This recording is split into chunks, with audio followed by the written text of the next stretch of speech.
expected to vote for a 14th time tomorrow. That's the latest news. Traffic and weather next. I'm Ken Weaver, WTN News.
Right now by the airport, TDOT reporting a crash 40 eastbound at Briley Parkway and Brentwood. It looks like southbound 65 is really backed up through Brentwood.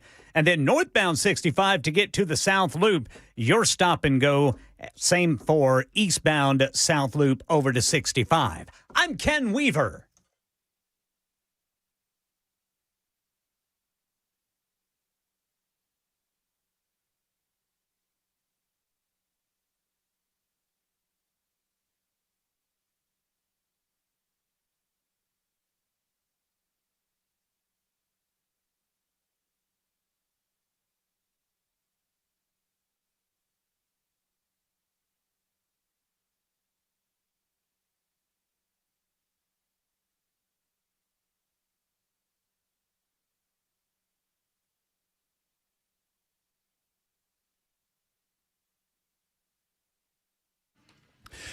Hello, friends. It is the Matt Murphy Radio Show underway for another day. Happy to be with you this afternoon.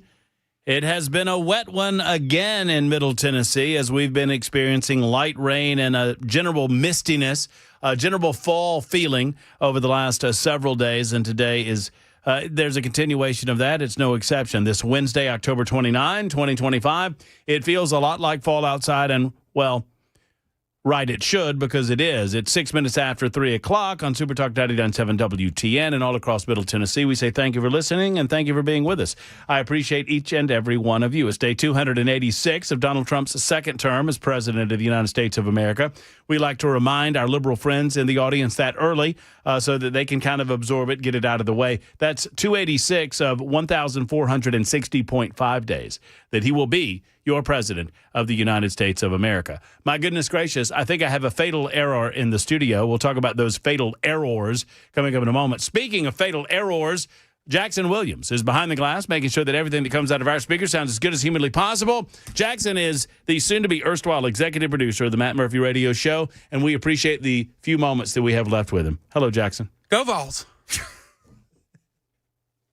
Good to have you with us. Speaking of the Volunteers, they'll be taking on the Oklahoma Sooners this weekend at Neyland Stadium. And the finest Sooner that I know of, the finest Sooner in the land, delivers the news twice an hour and when it breaks.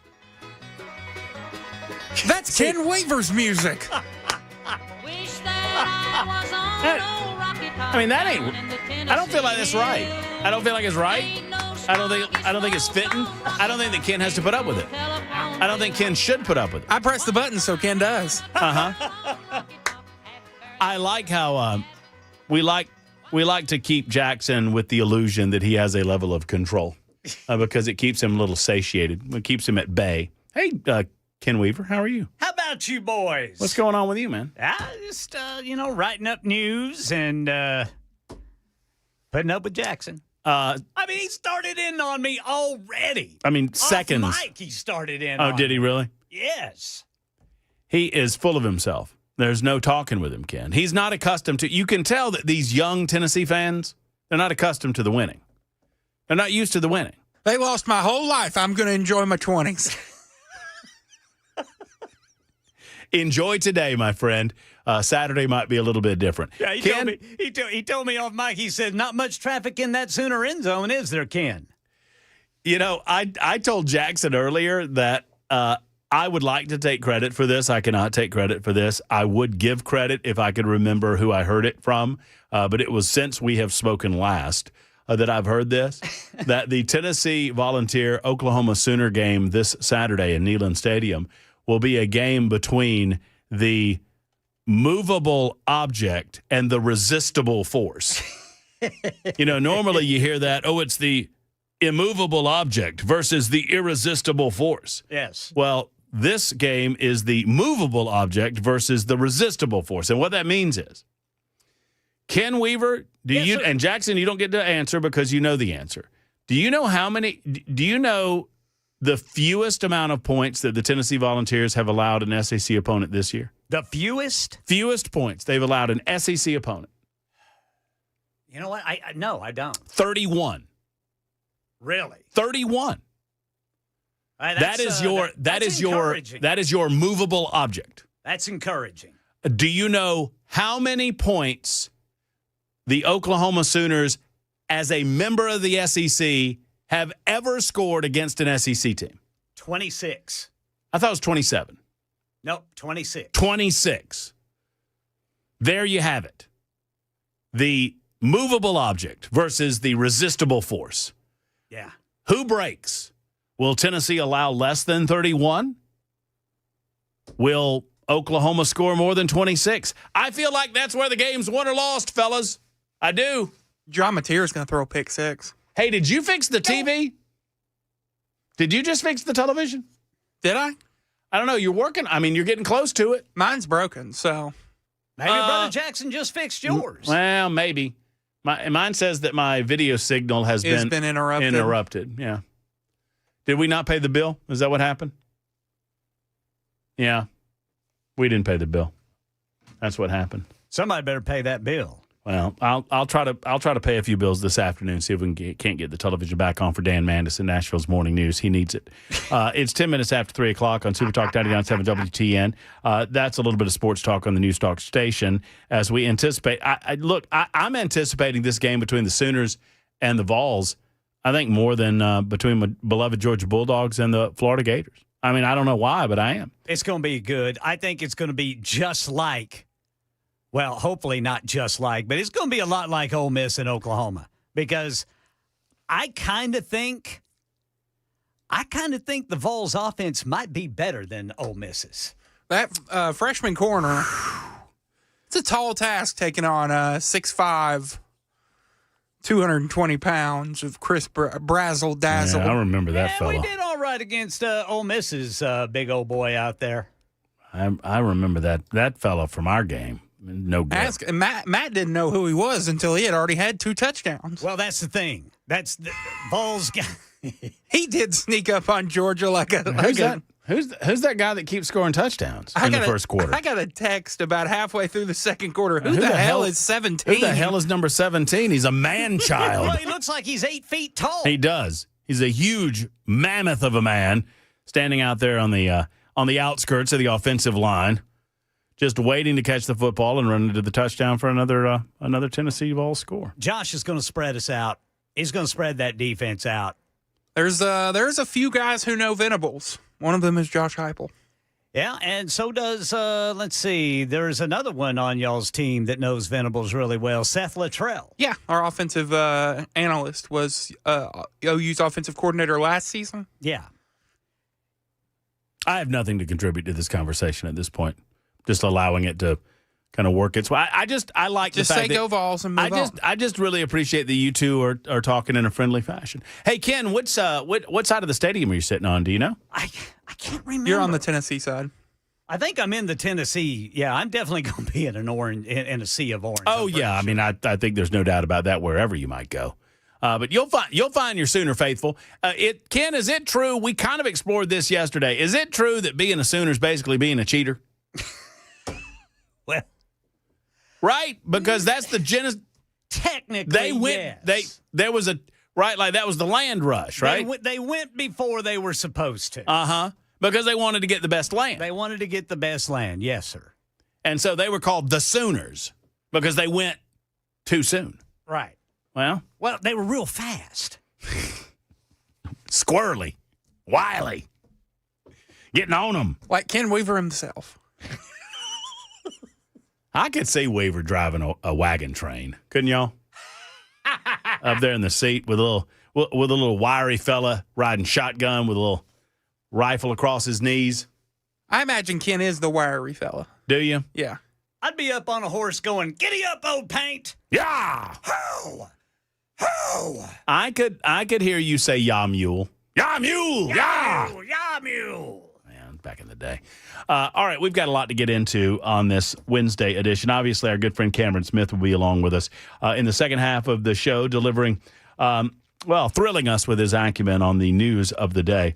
Donald Trump continues to conduct activity, economic activity and otherwise, overseas. The news cycle in Washington, D.C. kind of dies off just a little bit when Donald Trump is no longer in town. We have reached a day 29 of the government shutdown, and not a lot of folks believe that it's going to get much further than day 30 or maybe day 31, or perhaps we will leach into November, but very soon after, SNAP benefits will run out for millions of Americans. And when that occurs, obviously, there will be much pressure on the political left to go ahead and open up the government, something that they could do today. There have been 13 separate votes, and 13 separate times the Democrats have refused to open up the government. The Republicans have agreed to that. Now, several of my left-of-center friends have made the point to me and otherwise, generally speaking, that the Republicans, they're not moving on all of this, they say.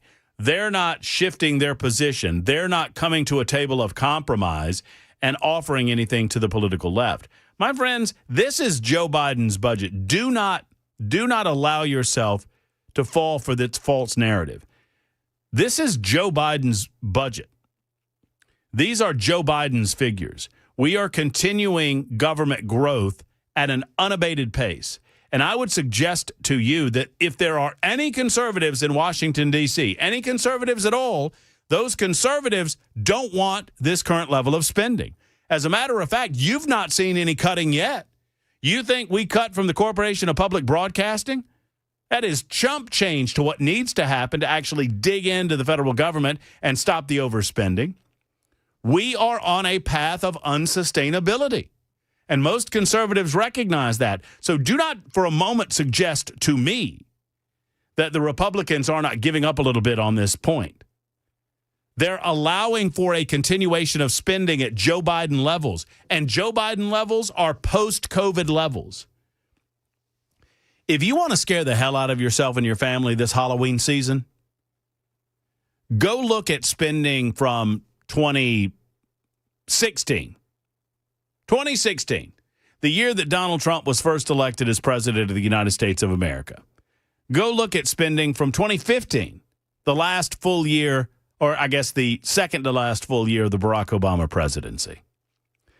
And look at where spending levels went from 2015 to 2016 to 2017 to 2018 to 2019. And then look at 2020. Then look at 2020. And then look at 2021 and 2022 and 2023 and 2024. Now, I am sad to tell you that they haven't gone down very much from 2020 levels. and 2021 levels. Those were COVID-era spending levels in which the federal government increased its spending by not hundreds of millions, not billions, but trillions of dollars, and we've not stopped spending that amount of money. We are adding $1 trillion of debt, and I know that I'm preaching to the choir here, and I understand that you understand this, but it merits repeating. Hopefully you'll repeat it to your family and friends to the point that they'll begin to understand that we cannot continue to traipse beside this graveyard without a ghost or a goblin coming out and getting us, and it will happen. To further the Halloween analogies, we are overspending by $1 trillion every 180 roughly days. And we are well on our way to $40 trillion in debt. It is the singular greatest existential threat that the United States of America faces. Not China, not some, conflict with Russia, not any other foreign entity, our own selfish spending. And our inability to cut ourselves off of the government teat, which circles right back around to SNAP benefits, a conversation that we had at length yesterday. It is a damned shame that it takes government dependence to get the government opened up back again. And I don't know when we got to a place where most of us considered it to be normal that 42 million Americans depend on the benefits provided by government borrowing and by the tax-paying citizens in the form of the Supplemental Nutrition Assistance Program, a.k.a. SNAP, a.k.a. food stamps. I used to say, well, I'll say this. Absent mental or physical disability, long-term poverty in the United States of America is a choice.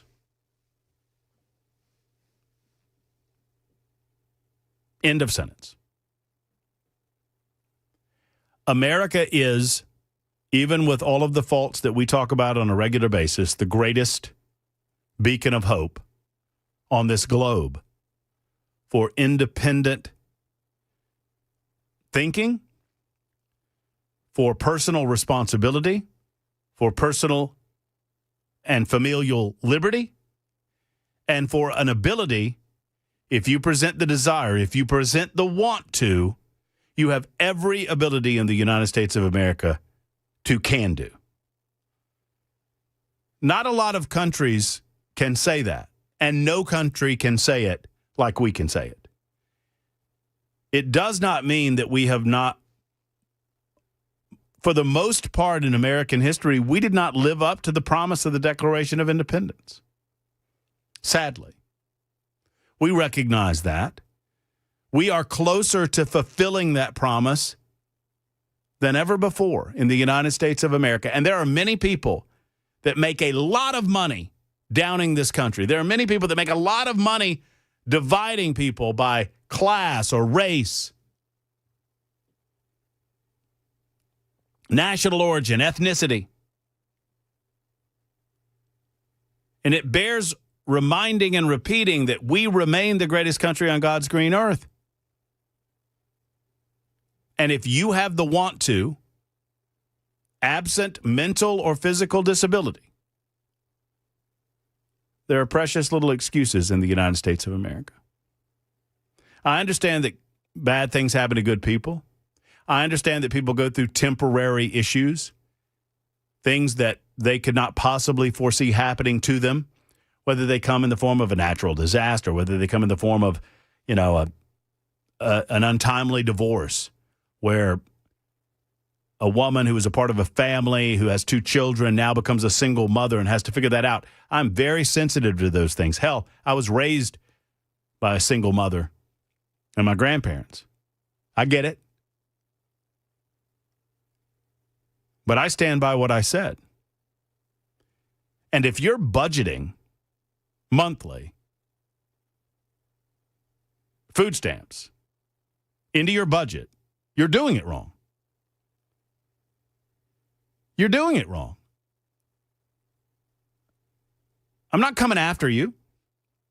I'm not suggesting that there should not be a final social safety net that provides that sort of thing. But right now, what's happening, because the government remains shut down, there is an insistence on the part of the political left who started this, who created this. They're now demanding that Republicans end it, that Republicans fix it. There is a growing demand in the state of Tennessee that Governor Bill Lee provide monies to make up for an absence of the monies that are necessary for the SNAP program. Why in the hell should Republicans make up for what Democrats caused? And frankly,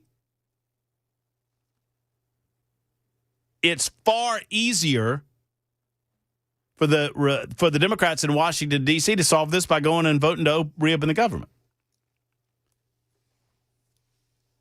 I do believe it's an opportunity for us to have a long look at government assistance and how far these benefits, how far these dependencies go, and how to break Americans free of the shackles of government dependence. And that's exactly what it is. The more that Democrats convince us that we are dependent on, and now the new narrative is this. Have you heard this one? That if we don't have the SNAP program in November, that grocery stores are going to close because grocery stores are dependent on food stamps. What? Yeah, that's the new narrative. That without food stamps, people won't buy food. And without people buying food, the grocery stores can't exist. Well, if that's where we are, shut them all down, for God's sakes. Or just do like Mom Dami wants to do in New York and make them all government grocery stores. How does that work in other countries that have tried that? Ask Mother Russia and the USSR back in the day. 24 after the hour, just getting underway. It's the Murphy Show. Thank you for being with us on this Wednesday edition. You can find us on TuneIn, Spotify, iHeart, our own app, SuperTalk 99.7 WTN. And then, of course, episode 913 is on Talk TV, YouTube, Facebook, Twitter, Twitch. Back in a moment.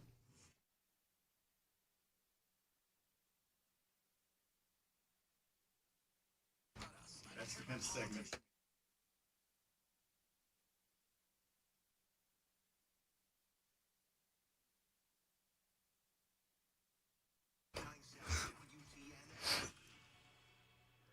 Hi, friends. It's Matt Murphy. The Wellness Institute of Nashville is your one-stop shop for all things pain, right? Now, they're not going to cause pain. They're going to alleviate pain. They'll alleviate the pain on your wallet, too, with the $12 Big Daddy Trump special. How about that? $12 for a comprehensive examination, x-rays if needed, a well-explained diagnosis, and your first treatment. That is pretty sweet. That's a great deal. They want to introduce you to the pain-saving, life-saving in some cases, technologies that they have available to them at the Wellness Institute of Nashville. Their state-of-the-art non-surgical spinal decompression works, friends. I've had it work on me. My lower back is pain-free. Thank you to the Wellness Institute of Nashville, and yours can be too. Because pain is bad, they titled their website, painisbad.com. That's painisbad.com. Call today for the Big Daddy Trump special or for any other questions that you might have about the Wellness Institute. 615-246-5009, 246-5009. Call Dr. Mitchell, Dr. Ashley, and the rest of the team at the Wellness Institute of Nashville.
Hello, friends. Matt Murphy for Cover Nash. Shane Ring wants to talk with you. Shane Ring wants to sit down with you if you desire. In Brentwood, his office is located right there. Shane Ring is dedicated to saving you money in your insurance program, saving you money through health insurance, making sure that you have the coverage that you and your family need and deserve, and doing it for less cash. And he doesn't work for insurance companies. He works for, wait for it now, you friends. Shane Ring and Cover Nash can provide you with some of the programs that you might not be aware of, like a PPO plan that gives you the freedom to choose your doctor anywhere in the United States of America and offers a $250 deductible with flat copays after the deductible, with outpatient surgeries for as low as $250 in copay. Friends, now's the time to examine whether or not 2026 is right for an insurance change for you and your family. And Cover Nash can help in that regard. Go to covernash.com. That's covernash.com, or 615-465-0023, 465-0023.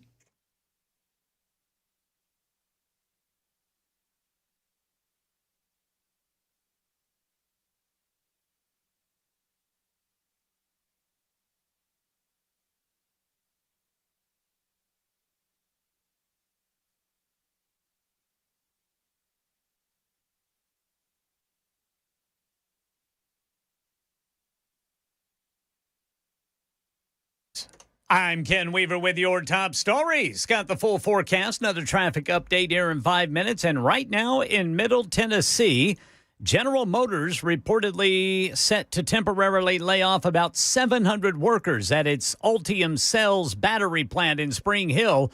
The furloughs set to start in January and last until mid-year 2026. GM says the move's part of a broader adjustment to electric vehicle production due to slower demand. Chairman of the Federal Reserve is now weighing in on the agency's decision to cut interest rates today. Here's ABC's Mike Dubusky. The Federal Reserve's decision to cut interest rates by 0.25% was largely expected. That's despite the agency not having access to as much economic data because of the government shutdown. Although official employment data for September are delayed, available evidence suggests that both layoffs and hiring remain low. Fed Chair Jerome Powell also says inflation remains elevated. Higher tariffs are pushing up prices in some categories of goods, resulting in higher overall inflation. Mike Dubusky, ABC News. Hurricane Melissa has weakened to a Cat 2 storm after slamming Jamaica and eastern Cuba with devastating winds and flooding. Right now in Cuba, you got flooded homes, devastated crops, blocked roads, a lot of the same in Jamaica. Melissa is expected to pass near or west of Bermuda late tomorrow. And right now in Nashville, a woman is in custody for allegedly making threats online against a Lipscomb University and Academy. Here's Channel 4's Holly Thompson. Metro Police saying 25-year-old Carissa Hamlet stated, "I'll go blow Lipscomb up right now," in a comment made on Facebook. Now, this was under an article on the school's handling of a Charlie Kirk memorial in protest. The comment was sent to Lipscomb's director of security.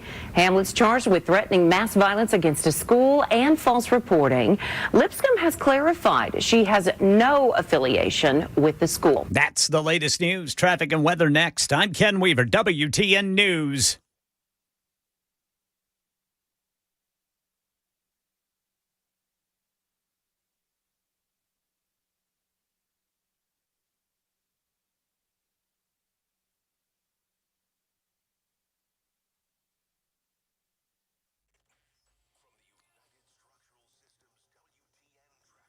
Lots of brake tapping southbound 65 through Brentwood, then westbound 40 there in the Nations area, then northbound North Loop up to the split north of downtown, then east and westbound 40 between the downtown and eastern splits. We have a crash reported by police 65 northbound right before Vietnam Veterans Boulevard. I'm Ken Weaver.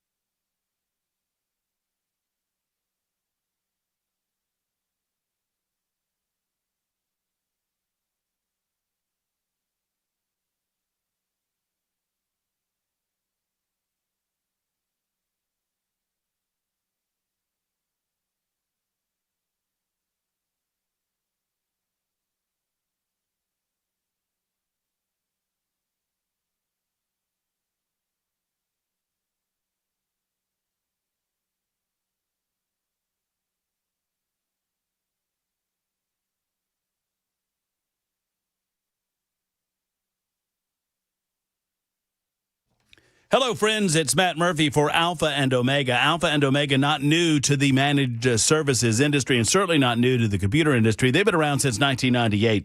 They have been serving Middle Tennessee with 24 hours a day, 7 day a week protection from evolving threats. Companies just like yours, compliance for all industry, business continuity, and a fast, local help desk. They have their own data center. They offer substantial savings that are then passed on to the customer. You being the customer. They also, if you're a business owner, can protect you from ransomware and cybersecurity threats that are ever present in the modern world. Friends, this is just a reality. 14 successful ransomware attacks on a daily basis happen. You don't need to be number 15. You need to get protected through Alpha and Omega. You get a real person on the telephone when you call them. They're a locally owned MSP right here in Middle Tennessee, and they deliver customized solutions grounded in industry best practices. That's what it's all about. Call them today.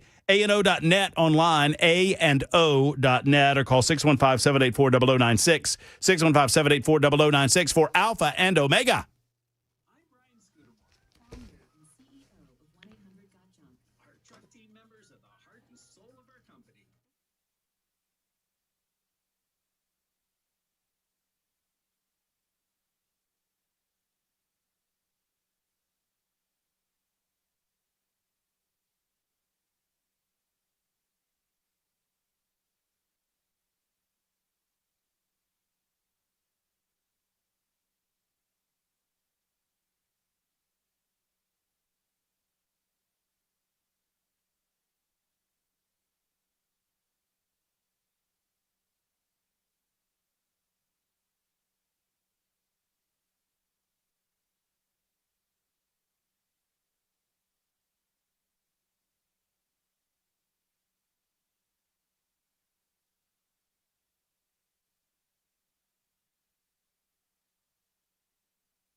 We are so lucky to have Genesis Diamonds right here in our backyard in Middle Tennessee. In a sea of corporate jewelry stores, Genesis Diamonds is refreshing because they are not. They are locally owned. Genesis can stay ahead of the pack with bigger selections, new and trending styles, always at their fingertips. More pricing flexibility, stronger warranties, higher quality standards, all available for you right here in Green Hills and Cool Springs. They've got all the top designer rings. They've got diamonds of every shape and size, natural and lab grown, at the guaranteed best value around. Plus, they don't commission their salespeople at Genesis Diamonds. That means no pressure ever. You walk in, you are a friend to Genesis Diamonds. They'll offer you a beverage, walk you around, show you the showroom, and find out what your budget is, and then direct you to something that will be of his or her liking this holiday season. That's what it's all about right now, the holidays. Let's get in Genesis Diamonds, get that home run gift for the loved one in your life. Genesis Diamond in Green Hills and Cool Springs. My jeweler, they can be yours at Genesis Diamonds. Tell them Matt Murphy sent you.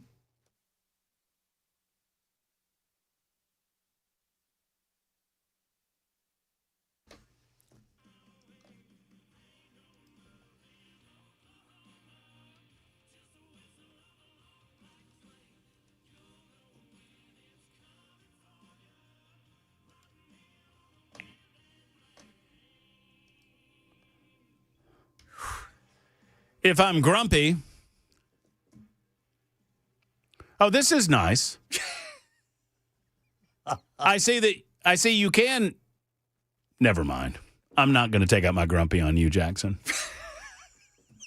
I was going to say something snarky, but I've chosen to be the better man, as Ken Weaver is. Yes, all this week. He's choosing to be the better man. That's a great song. What is that song, Jackson? Ain't No Love in Oklahoma by Luke Combs. Yeah. Ain't no lovin' Oklahoma. Does that mean that you don't care for Oklahoma? I guess not. Have you ever been to Oklahoma, Jackson? Have not. Yeah. Well, we're coming to you, buddy. I guess that has Tennessee, y'all went over there last year. Is that right? And we whooped them. You didn't whip us. 12 points. Yeah, we had Jackson Arnold who fumbled twice. We had Nico. on the goal line. Okay. I did this to myself. I did that to myself. Well, I just look forward to the game. That's all. I'm just looking forward to the game. See, fellas. that's what I'm going to do. I'm with you, fellas. I'm just going to say, boy, that sure was a good game. It was a good game. And Jackson will not be here on Monday because he'll be floating down the Cumberland River as he attempts to commit Harry Carey after the loss in Neyland Stadium. Second What's time Harry this year. Carey? Just not Harry Carey like the announcer, Harry Carey like the. Just look it up. Just look it up. It means you want to do harm to yourself as a result of a ritualistic harm to yourself as a result of an event such as a loss in a football contest of skill. Kathy writes in and says, Matt, I became a single mother when my son was a year old. I lived with my brother's family for a year until I was able to get a job and get a place of my own. I've never taken government money to feed myself or my son. Good for you, Kathy. That's the way that it should be done. Then 3618 says, grocery stores do rely heavily on food stamps as a portion of their overall revenue. I was once a grocery store manager. If your grocery store cannot exist without food stamps, then your grocery store, I don't know what to tell you. The government is not a jobs program, nor should the government be a money program. Your suggestion that the American populace cannot exist without government is a suggestion that the government somehow creates its own form of revenue, which doesn't happen. It takes money from other places, and it borrows money against the future of the United States of America. We used to say that we borrowed money against the backs of our... I don't say that anymore. People say, oh, we're borrowing money against our children and our grandchildren and our great-grandchildren. That's a lie. It's a lie. We are not borrowing money against our grandchildren and our great-grandchildren. To say that is to suggest that we're going to pay it back. Now, let's get beyond that. And I'm in a little bit of a mood, probably because it's hot in the studio. But let's be real clear. Let's stop fooling ourselves. We're never paying this money back, ever. I get very animated by this. I get very angry, and I don't want to be that angry. I don't want to be that frustrated. I do not, for the life of me, understand how people think we can escape without paying our bills. We will never pay the $40 trillion back, ever. We can't even stop adding to it, guys. We can't even find politicians that tell you that it is ultimately not the job of the American government to feed your kids. That is not the government's job. That is not the tax-paying citizen's job. Now, I appreciate the fact that it's a final safety net, but it's not looked at that way anymore. Hence, these comments about grocery stores not being able to survive without food stamps. And I understand that the previous texter is not suggesting that that's the way that it should be. This texter is simply suggesting that that's the way that it is. And I understand that that's the reality right now. But we are pretending as if this is free money, free money, free money, free money, free money. It's not free money.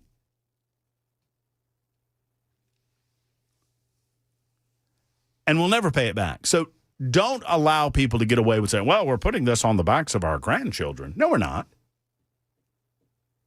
We are borrowing money against the future of this country. Meaning every dollar that we borrow is a step closer to financial insolvency. And when we become financially insolvent, when we begin defaulting on our debts, our economic system of government will collapse. Our economic system and ultimately our government will collapse. And that's when liberals will swoop in and demand that we try socialism. When they created the dynamics largely that we're currently living in. And Republicans are going along with it. It's very frustrating. George is next. Hey, George. Hello, George. Hey, what's up? Oh, nothing much, George. Just putting on a little radio show. What are you doing? Oh, I'm putting on a few pounds, but you guys got to pass this budget, so I don't want my benefits to get cut off. Yeah? What benefits? Well, it's a free country. What benefits? The SNAP benefits. Yeah? You got your SNAP coming to you? Yeah, you know it, because I don't want to be losing no weight. How much you bringing in on a monthly basis, George? Well, it depends on if not much. Not much? Mm-mm. How much you weighing in at? 325. 325. Well, we can't have you losing any of that weight. Waste away to nothing, George. I know. I appreciate y'all working hard to provide that for me, but I need it. Yeah, we're doing our best, brother. We're doing everything we can. Help keep you up. Push the train Hey, you a working fella? Well, if you want to call it that. Yeah. What'd you do for a living, George? I used to clean the bathrooms down there at Walmart, but they wanted me to do a better job, they said. Yeah. All right. Well, say hey to Mama and them. Hey, I'll do it. All right, brother. I'll see you later. That's George. I mean, George was putting us on, right? I was getting ready to say, was that tongue in cheek? Yeah, I think so. George was. I think George was trying to talk like Carl from Sling Blade. I work down there at Walmart. They want me to clean them toilets. They pay me in French fried potatoes, Put some more mustard on mustard and biscuits. Ain't got any gas in it. I feel like that's what George was doing with us. I think George was. Maybe George was the real deal. George said he was 325. That's a big old fella. That's a big old boy. Yeah, oh, yeah. George, that's going to take a lot of food stamps, George. CNN host Jake Tapper, believe it or not, when we have CNN correcting these liberals, that's saying something. I have an audio and video opportunity here for you, Jackson. Remember we played this video of Melanie Stansbury yesterday late in the show? And she was all beside herself because she was walking by the East Wing, and she was almost in tears, lamenting the fact that the East Wing was gone. The East Wing is gone. They bulldozed at $300 million, and they're taking food from the mouths of children. Well, even CNN isn't buying the garbage that this lady is spewing. This is from earlier, I guess today on CNN with Jake Tapper, where Representative Melanie Stansbury of New Mexico was presenting her argument that this is Trump's shutdown and it's Donald Trump's desire to have people go hungry. Should the Democratic senators from New Mexico, your home state, vote to open the government so that these SNAP funds are not at risk? Let me be clear. The administration is choosing to starve American children with money that they already have appropriated. I'm not applauding their tactics. By the White House. Well, this is a choice by the White House. This is also, choosing Congresswoman, to this cut is off also a food choice assistance. by Senate Democrats No, to not it is vote to not. open the government. Yes, it is. I understand why they're doing it. They're doing it because they want Medicaid funds restored. They're doing it because they want Obamacare premiums to be extended past the end of the year. I understand the reasoning. Sir, let me just be clear. The money for contingency plans is sitting there. That is why the states are suing. The White House is withholding funds from 2 to 3 children weeks worth to of have SNAP funds. food. Yeah. Yeah, well, it may not be a big deal to you, but let me It is tell a big you deal that to for me. the grandparents, for grandparents It is a big deal that to me. literally are feeding their children. My point to is that not it's a have short-term money solution. In those accounts. It's it a short-term. matter. At the end of the day, people need to be able to feed their families, and Saturday is when those funds If you run feel out, so and strongly, we are fighting Congresswoman, to get why that not ask funding. the Senate Democrats from New Mexico to vote to open the government so that the SNAP funds... Sir, I am here in the House of Representatives. It is shut down. I am fighting to get the government reopened. I am fighting to get funding put back into SNAP that is already existent, and I am fighting for the American people. I am here. But show me a single Republican that is here. Not a single one is here to make sure that Americans are fed on Saturday. That is why I am here. Democratic Congresswoman Melanie... Okay, he gave up. He just gave up. Jake, we're gonna break this down for you. Tapper gave up. This is not a serious person. Jake Tapper, when you lose Jake Tapper, when you lose CNN, when you're saying we need the government to reopen because we're going to lose the SNAP benefits and all of the people in New Mexico that are dependent on SNAP benefits and Albuquerque and all those little, they're going to lose their money and we need that. And the president's choosing to do this. The president did not choose to shut down the government. The Democrats chose to shut down the government. The president did not choose to prevent SNAP benefits from going out on November 1st. The president did not engage in any activity whatsoever that would shut down the government. That's all Democrats. And all Jake Tapper was asking is, would Melanie Stansbury ask the Democrat senators in New Mexico to vote to reopen the government? And she refused to answer the question. I'm here. I'm working. What are you talking about, lady? The House of Representatives has already passed the resolution to keep the government open. The government is shut because of the Democrats in the Senate. Don't you get that? One more time for those in the back. Listen to Jake Tapper. Jake Tapper is no conservative. Jake Tapper is a moderate at best. Left of center, obviously. And he's getting frustrated with these people because they're not making any sense. Should the Democratic senators from New Mexico, your home state, vote to open the government so that these SNAP funds are not at risk? Let me be clear. The administration is choosing to starve American children. Okay, it's a stupid talking point for stupid people.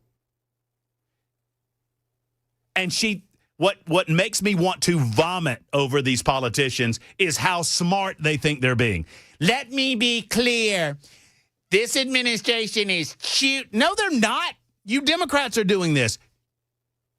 Apparently, y'all think we're dumb. Apparently, you're dumb. With money that they already have appropriated. These are, by the way, what she's referring to are emergency contingency funds that the White House controls in the event of natural disasters. And the White House maintains that legally they don't know that they can spend this money while the government is shut down voluntarily by Democrats.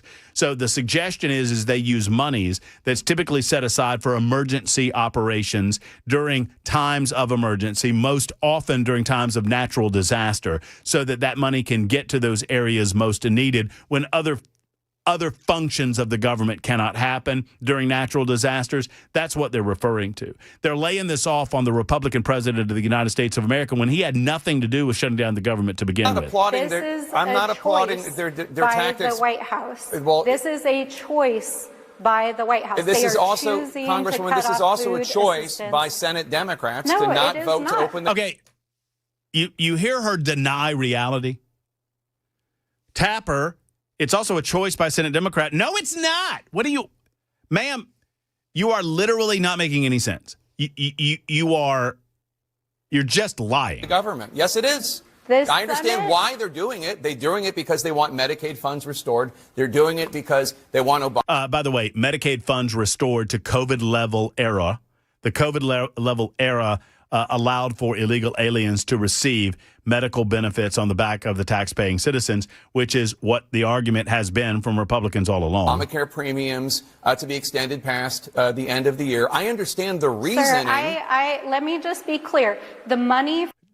This woman, by the way, yesterday, remember, she couldn't stop saying literally. Now she can't stop saying, let me be clear. For contingency plans is sitting there. That is why the states are suing. The White House is withholding funds from 2 to 3 weeks worth of SNAP funds. Food.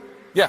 2 to 3 weeks, by the way. Yeah, well, it may not be a big deal to you, but let me It is tell a you big that deal to for me. the grandparents, for grandparents It is a big deal that to me. literally are feeding their children. My point is that it's a short-term solution. In those accounts. It's a doesn't short-term. matter. At the end of the day, people need to be able to feed their families, and Saturday is when those funds. I find it fascinating that a member of Congress is arguing that her constituency is not able to feed their families without government, the federal government, giving them the money to do so. I find that we're in a fascinating place in American society when there are how many millions of Americans have just given up on the idea of feeding them their families on their own? I'll tell you a story. I've told this story in the past about reduced lunch at school. I'll tell you the story real quick. I got a minute. My mother had a malignant brain tumor when I was at the age of 5. And my brother and my sister and myself lived with my grandparents, and my grandparents became our parents. My grandfather was not, he was probably barely middle class, but you put on top of that raising 3 grandchildren, recognizing the school system knew about my mother's disability, and they sent me home with a note one day. I did not know what the note said. It was like one of those notes that's pinned to you, and it was a reduced lunch note. I'll tell you what.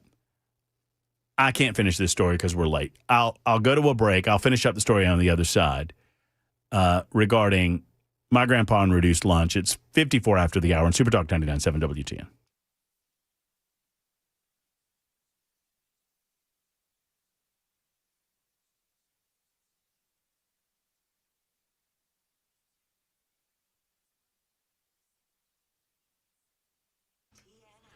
Hello, friends. Matt Murphy for Nashville Safe House. If you're looking for that which protects you and your family, well, you get that from the gun store. When you're looking for something that protects those guns that protects you and your family, you get that from Nashville Safe House. They have all manner of safes at Nashville Safe House. Mark and his team, they have so many.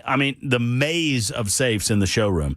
And we call it a showroom. It's kind of a warehouse / showroom floor where they display all of the safes that you come to know and love. Browning and Rhino and Liberty and Superior. All of these brand names are right there on the showroom floor. They've got something for every fire rating. They've got something for every budget. They've got something for every size that you're looking for. If you're looking for biometrics, they have those as well. Donald Trump's right there in the lobby. Matt Murphy special right there in the lobby as well. Find out more about the Matt Murphy special when you visit Nashville Safe House. Mark and his team, they want to see you at Nashville Safe House. Go to NashvilleSafeHouse.com or stop by 4th Avenue South, right across the street from City Cemetery. Tell Mark and his team that Matt Murphy sent you to the best, to Nashville Safe House.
4 o'clock on the dot. I'm Ken Weaver with your top stories. We've got the full forecast and traffic coming up in 5 minutes. And right now in Middle Tennessee, General Motors announcing temporary layoffs of 700 workers at its Ultium Cells battery plant in Spring Hill. It's going to start in January. The company citing slower electric vehicle demand as the reason. Production expected to resume by mid-year 2026. GM also pausing operations at the Spring Hill Assembly Plant here in October, Thanksgiving, and December. The Federal Reserve cut interest rates today by a quarter point. ABC News business reporter Alexis Christoforous has more. This was widely expected. What it's going to do is make borrowing costs for consumers and businesses a little less expensive. By that, I mean your credit card interest rate, your auto loan interest rate may come down a little bit because of this. This rate is not directly tied to mortgage rates, though we have seen mortgage rates come down in anticipation of the Fed cutting rates. Right now in Brazil, images show partially covered and clothed bodies bleeding in the street following a massive drug raid in Rio de Janeiro. It has left at least 132 people dead, including 4 police officers. Authorities targeted the Comando Vermelho gang with 2,500 police and soldiers backed by helicopters, armored vehicles, and drones. You can see smoke and fire coming from several buildings scattered around the city. Apparently, officers claiming to have seized rifles, large quantities of drugs, arresting at least 81 suspects, while police claim gang members reportedly retaliated with drones and explosives of their own.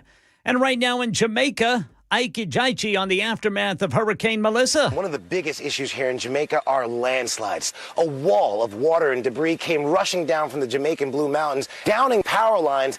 Now, help is on the way. The Miami Heat, in partnership with the Mickey and Madeline Arison Family Foundation and the Carnival Corporation, have announced a combined $1 million donation for Jamaica's recovery from Hurricane Melissa. Before making landfall in Cuba, some areas there of eastern Cuba were already getting flooded from the rain from Melissa. And now reports say there have been dozens of people killed. That's the latest news. Traffic and weather next. I'm Ken Weaver, WTN News.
Rivergate, police say there's a crash 65 northbound before Vietnam Veterans Boulevard. Looking over here in Oak Hill, a crash reported. It's Armory Drive right there at 65. Eastbound 24, it is bumper to bumper out of downtown all the way down to Tanger Outlet before you're getting up to speed. Eastbound 440, complete stop and go from 65 over to Nolensville Pike. I'm Ken Weaver.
Hello, friends. My name is Matt Murphy. It's 7 minutes after 4 o'clock. This is the Matt Murphy Radio Show. Happy that you've decided to join us.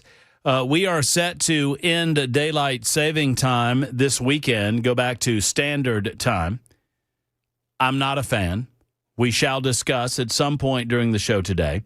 We continue to talk about SNAP benefits and why the 42 million Americans remain dependent on SNAP benefits is beyond me. It should not be that high of a number, yet it is. We continue to discuss that. The best part of the World Series Game 4 last night was the fact that you see where Harry and Meghan Markle got booed on the Jumbotron. That was nice. I liked that. Other than that, Toronto, we don't, you know what? It's America deserves to win the World Series every year. Come on now. We don't need some foreign country winning the World Series. And as much as I dislike the Los Angeles Dodgers, I would prefer the Los Angeles Dodgers to win over the Toronto Blue Jays. I mean, come on. Some foreign-y baseball team. We don't need all of that. I loved at some point during the game, I didn't see it live. I saw it later on. At some point during the game, they had old Harry. I don't call him Prince Harry anymore because, well, you live in America now. You're no prince. But old Harry and Meghan Markle. Harry Markle and Meghan Markle. Yeah. Oh, yeah, they were at the game, Ken. Oh, were they? Yeah, they got booed. It was nice. They put them up on the Jumbotron, and immediately the fans in the stadium began lustily booing both of them. Really? And why not? Why not? They deserve it. I mean, they're just... I thought people loved celebrities. You think? She was good in Suits. You ever seen Suits? I have not. She's pretty good. Don't give me Suits for a Murphy movie mayhem. It's a selection. 9-season television show. Oh, well, very good. Then I won't have to worry about that because it's Murphy movie mayhem, not Murphy television series mayhem. Spends his whole weekend watching one television series. Right. Meghan Markle, you know, the best thing she ever did was that Deal or No Deal. She was on that show. She was? Oh, yeah. She was one of the suitcase ladies. Deal or No Deal? Oh, yeah. The little, look, you got $2. Remember that deal? Oh yeah. I used to love this show. We used to love the, you remember the arcade game? No. They still got it, Dave & Buster's. What, they have a Deal or No Deal arcade game? Yes, it's so much fun. I mean, I'm acting all judgy, and I probably would absolutely love it. It's so much fun. So me and my buddies went to watch, I want to say it was a couple years ago, it was like Tennessee Austin Peay. And the game was over by like the second quarter. So we started playing games. At the old Dave & Buster's you were were watching? D&B's. Yeah. Mm-hmm. And we went and played the Deal or No Deal, and we won the jackpot. Did you now? And you would have thought we won real money. Yeah. Did you you play the old Papa Shot at D&B? Oh, yeah. Yeah. Good stuff. I had no idea there was a deal. So you play Deal or No Deal? Yes, and so the cases are filled with ticket amounts. And so you win tickets? Yes. Oh, okay. All right. Well, that makes sense. It's fun. What'd you buy? What'd you spend your tickets on there, Jackson? I think we gave them to a kid because we were like 23 at the time. That doesn't sound like you. I feel like you should have turned your tickets in for some sort of Cupid doll or whatnot. We didn't have that many. We weren't very good. Deal or No Deal at the Dave & Buster's. Where is the Dave & Buster's around this? Opry parts? Mills. Oh, I guess that tracks. That makes sense. Right beside the IMAX Theater, I think. If I'm You now, are correct, sir. Now I'm remembering this. I think we went and saw. Did you ever see the I saw movie? It's a biopic about a musician from the 70s. Bob Dylan movie. I did not see the Bob Dylan movie. Biopic from the 1970s, musician based. Could have been what? Could have been Johnny Cash.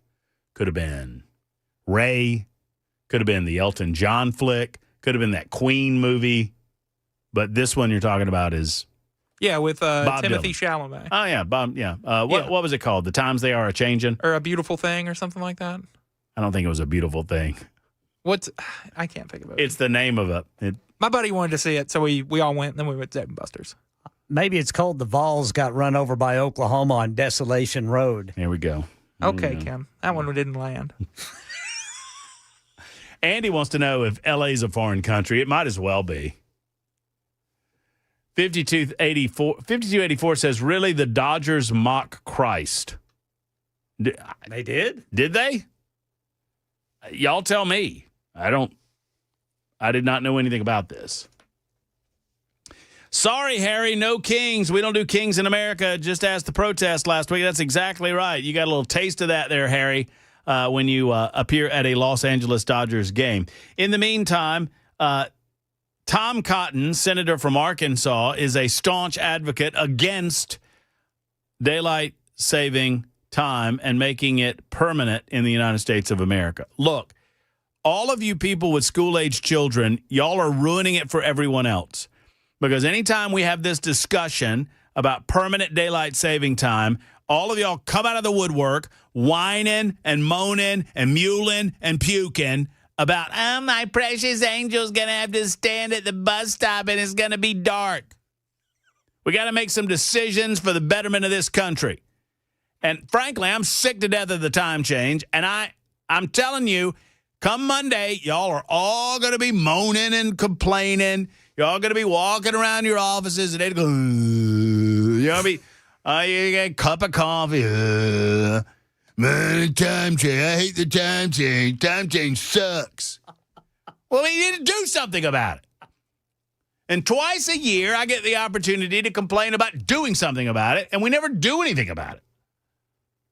Just pick a time. I don't even care which at this point. Now, I would prefer daylight saving time because I would prefer more light toward the end of the day than at the beginning of the day. You're not making sunlight. You're just altering the time just a little bit.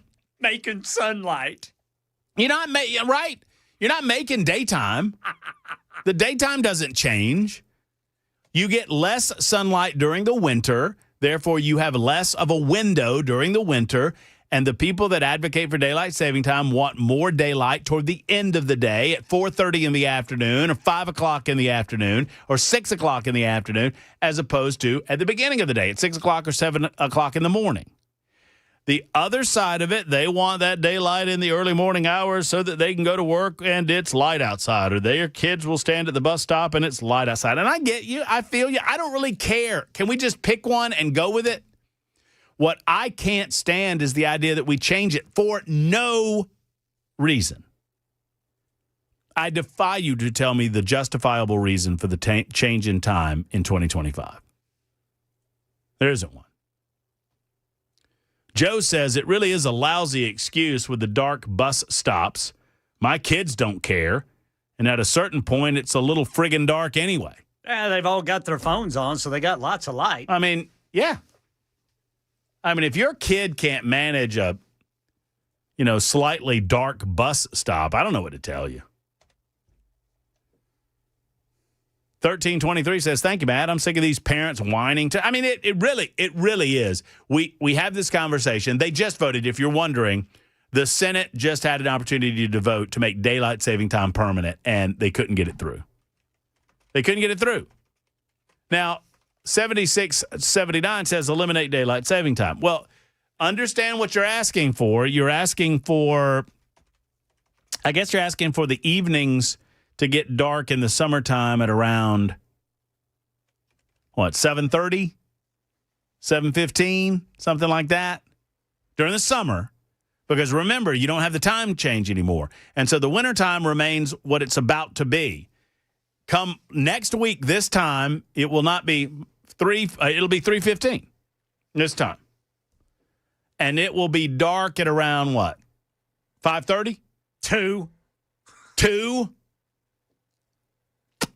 Day's over before it starts. I just don't understand why we can't figure this out. Everybody complains about it. No one wants to do anything about it. In the meantime, Brad wants to talk about SNAP benefits, and I haven't forgotten my story about my grandpa. I'll reset that. Hey, Brad, how are you? Hey, how's it going, Matt? I'm doing well. Thank you. Hey, so something I was just thinking about, this 42 million people that are relying on SNAP benefits, like, I always thought, that SNAP and government assistance was just supposed to be that, assistance. It wasn't supposed to be a lifestyle. You weren't supposed to center your finances and the way you live around SNAP benefits. They're there to be a helping hand to, like, help you out of a hard time or help you get back on your feet, like a buddy letting you crash on the couch.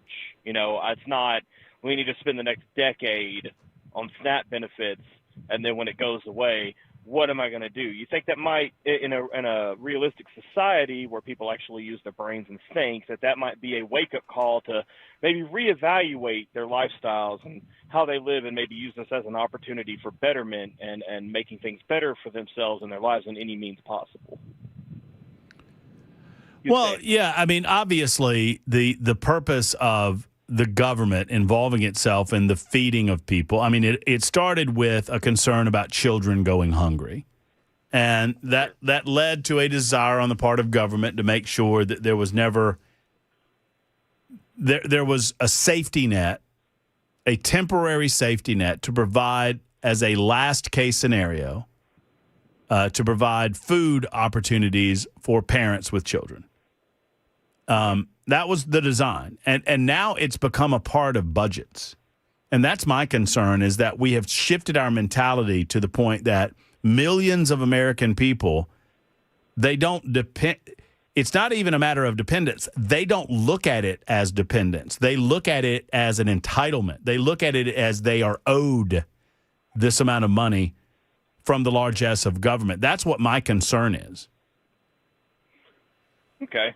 I mean, I guess where I'm coming from is I feel like if there were more of a push for programs to assist people in making things better, getting better, coming up with stronger ways to get slowly off of SNAP benefits or move off SNAP benefits, having to budget those benefits, it might be not only an easier process, but it might also in the long run show that we as an American people, we could come out stronger on top, because right now everybody's screaming about, people are going to go hungry. We can't survive without these SNAP benefits. Even the grocery store, we rely on SNAP benefits for part of our income. Well, why don't we get to the root problem of that, which I guess could be the budgeting of it, as you said, and let's work on that first instead of, just doling out money to people, letting us continue down that path, because obviously it's a big stake in the side of our budget as a nation right now, and when we bring up proposals that would perhaps take us down that road, Brad, sadly it gets shut down because people start screaming about the children. So what typically happens is that a Republican and normally it's a Republican, but a Republican lawmaker will present legislation that would tighten up the ability for people to have continuous access to food stamps, right?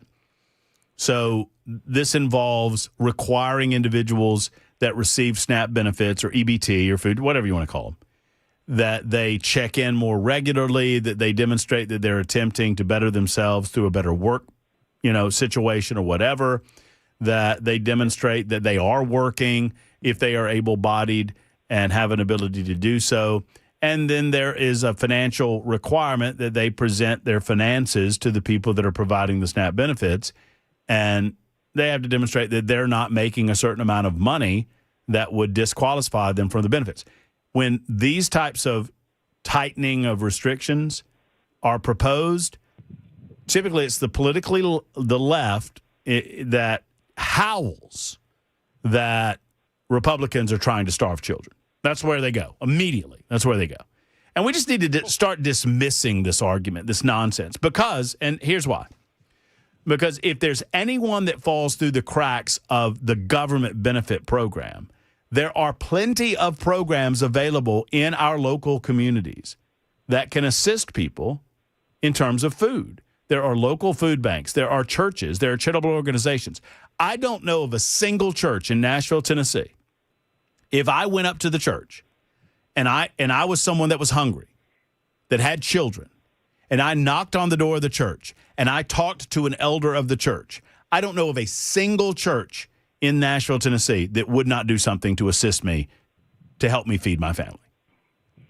No, you're 100% right. And, I think on the topic of the Democrats, pushing back, I think that instead of a screeching on their end, like we've heard in your clip that you played, it's more of they have a habit of talking over you and talking real slow so that you can understand what they're trying to be clear about. When in reality, they're not helping the situation at all. Republicans are trying to, like you said, provide something stable, and it almost seems like, and I hate to use the word handout, but it really does seem like they're just expecting the handout, like you said, entitlement, and I agree with you on that subject, for sure. Well, typically the political left cobbles together identity blocks of voting groups through various entitlement programs that people eventually become dependent on, and they scare the hell out of those people by suggesting that without those programs, they could not go on living or they could not provide for themselves or their families, and that the mean-spirited Republicans or the conservatives or the small government types simply want to see them starve and don't truly care about them, when I would suggest that for me, there are plenty of better ways to help the poor. There are better ways to help those that are truly needy than moving through government programs. But for the political left, I don't believe most of them mean it. They are doing what they do for votes. For votes. Absolutely. And you're right. They try to shame you down. I've long said that leftists, true believer leftists, they think their arguments boil down to this, that, Brad, if you were just a little bit smarter or a little less racist, you would agree with them. A lot of political leftists believe that. They believe if you were just a little smart, that's why they slow down. Oh, let me explain it again to you. No, I fully understand what you're saying to me. I just disagree with you that this is the best path forward to better Americans in the basic fabric of their lives. But they believe that if you were just a little smarter or a little less racist, that you would agree with their political positions. And it's just not true. Well, at the end of the day, I think personally what it all boils down to is, like Charlie Kirk said, let's have a conversation. Yeah. Let's talk. Let's just have a conversation. And I'll talk, and that's right. And they don't want to converse. And I'm willing to talk. And it's one of the reasons, and, some people ding me on this. Thank you for the call, Brad. I'll talk to anybody on this radio show about anything. Anybody about anything, so long as I believe it is of interest to the people that gather at 3 o'clock every day to be a part of the Matt Murphy family. It's 24 after the hour. We'll get to Chip and CJ and Jerry and Jeff and your calls on Super Talk 99.7 WTN.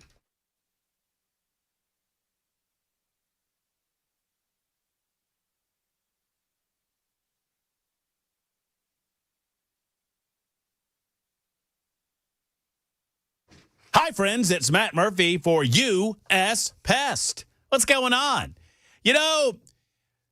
I know that in Ken Weaver's world right now, I'm going to use Ken Weaver as a good example. In Ken Weaver's world, there's one thing that's bugging him right now, and that's that little pesky Jackson Williams talking about Tennessee volunteer football. But if what's bugging you is a Tennessee fan and you're an Oklahoma Center, I can't help you. If you're a Vandy fan and you're getting bugged by it, I can't help you there either. But if you're getting bugged by actual bugs, I can help you. U.S. Pest can help you. J.K. and Erica Brister are simply the best when it comes to pest protection in your residence. They're the best when it comes to pest protection in your business. And all it takes is a telephone call to make the switch. If you're not satisfied with your pest control company, if you're still seeing bugs after they come out and they do the thing and they spray the spray, it's time to get with U.S. Pest. They have a 100% money-back guarantee. They'll do full-service pest control, full-service termite protection, preventative and corrective services available, and a full-service crawl space initiative that can help eliminate any of the bugs and the creepy crawlies and the nasty things that come into your home through the basement or the crawl space of your house. That's what it's all about, keeping those bugs out, keeping those bugs away from what's yours, from your food, from your warmth, from your family. They are a health concern. Let's get with U.S. Pest by going to uspest.com, uspest.com, or call 590-1260, 590-1260 for U.S. Pest.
Got the full forecast, another traffic update coming up in 5 minutes. Right now in Middle Tennessee, GM is planning temporary layoffs for 700 workers at its Ultium Cells battery plant in Spring Hill. That's going to start in January. Company says it's adjusting production due to slower demand for electric vehicles. Additional downtime scheduled there at the Spring Hill assembly plant through the holiday season. Federal Reserve cut interest rates today by 1/4 point. ABC News business reporter Alexis Christoforous has more. After this meeting, the next time the Fed may cut rates is in December. And again, the Fed is really dealing with a balancing act, if you will, because inflation is starting to heat up, yet we do have evidence of a slowdown in the job market. This week alone, major companies, including Amazon, Target, GM, announcing thousands of layoffs. Right now in Brazil, Brazil, images show fire and smoke pouring from buildings, bleeding, lifeless bodies under blankets in the street. Following a massive drug raid in Rio de Janeiro, it has left at least 132 people dead, including 4 police officers. Authorities say they targeted the Comando Vermelho gang with 2,500 police and soldiers backed by helicopters, armored vehicles, and drones.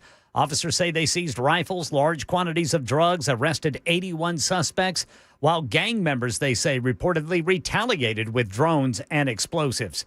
The way the FBI and special counsel Jack Smith handled the January 6th case against President Trump is now under intense scrutiny on Capitol Hill.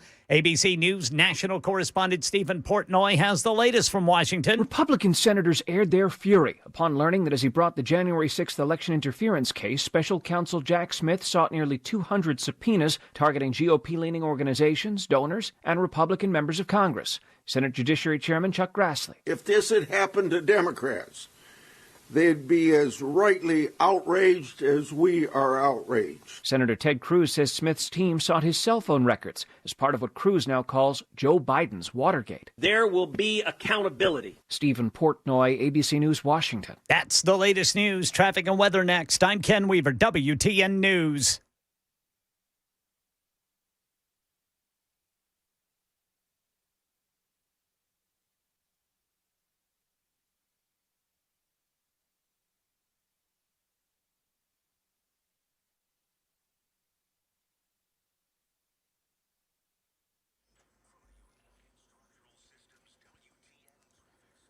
East Bank police reporting a crash going eastbound there at Shelby Avenue. Rivergate, accidents off on the right shoulder, 65 northbound before Vietnam Veterans Boulevard.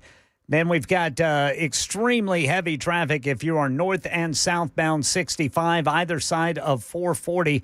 And then eastbound 24, you're coming to complete stops beyond 440, but you don't get back up to speed until almost Laverne. I'm Ken Weaver.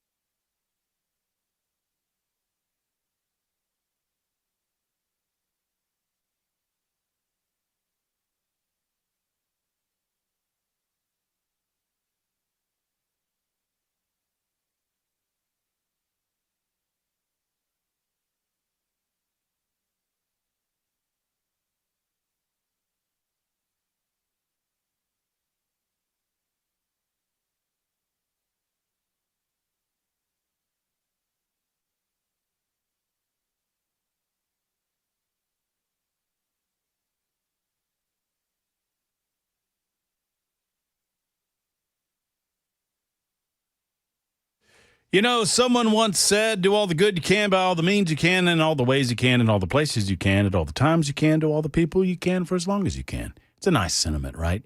Well, here's the thing. Aaron Stokes kind of lives by that, right? Since 1999, he's been repairing European vehicles, doing all the good he can in all the ways he can to all the people he can. He repairs European vehicles at below dealer pricing. That's what sets Eurofix apart. Not just price, but the deep commitment that they have to quality that keeps you off the tow truck, that keeps their showroom incredibly clean, welcoming shops where you can actually sit down, a free 15-minute no-wrench inspection so you know exactly what type of repairs they're doing before they touch your vehicle, a 3-year, 36,000-mile warranty, and rental cars available with every repair. That's what it's all about. Nashville, Franklin, Murfreesboro, Belmead, and Mount Juliet. 5 separate locations to serve you at Eurofix. Call 844-EUROFIX, 844-EUROFIX for your European vehicle repair needs. MyEurofix.com.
You want me to pay off the joke?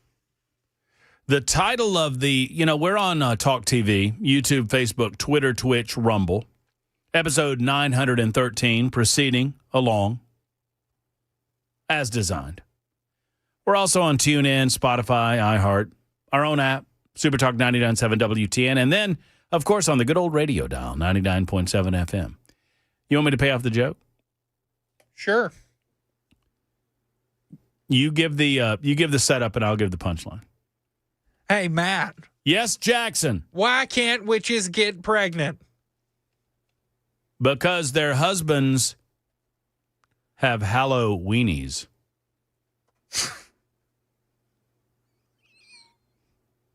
Ken, don't even laugh. Ken thought it was funny. He didn't want it. I'm a sucker for and jokes like their husbands have Halloweenies and crystal balls. That's the joke. You done? Yeah, I'm finished. Thank you. I'll be here all the week. JT writes, RE Daylight Saving Time. Any parent of a child with autism hoping that they pick a time and stick with it. Autistic people hate change.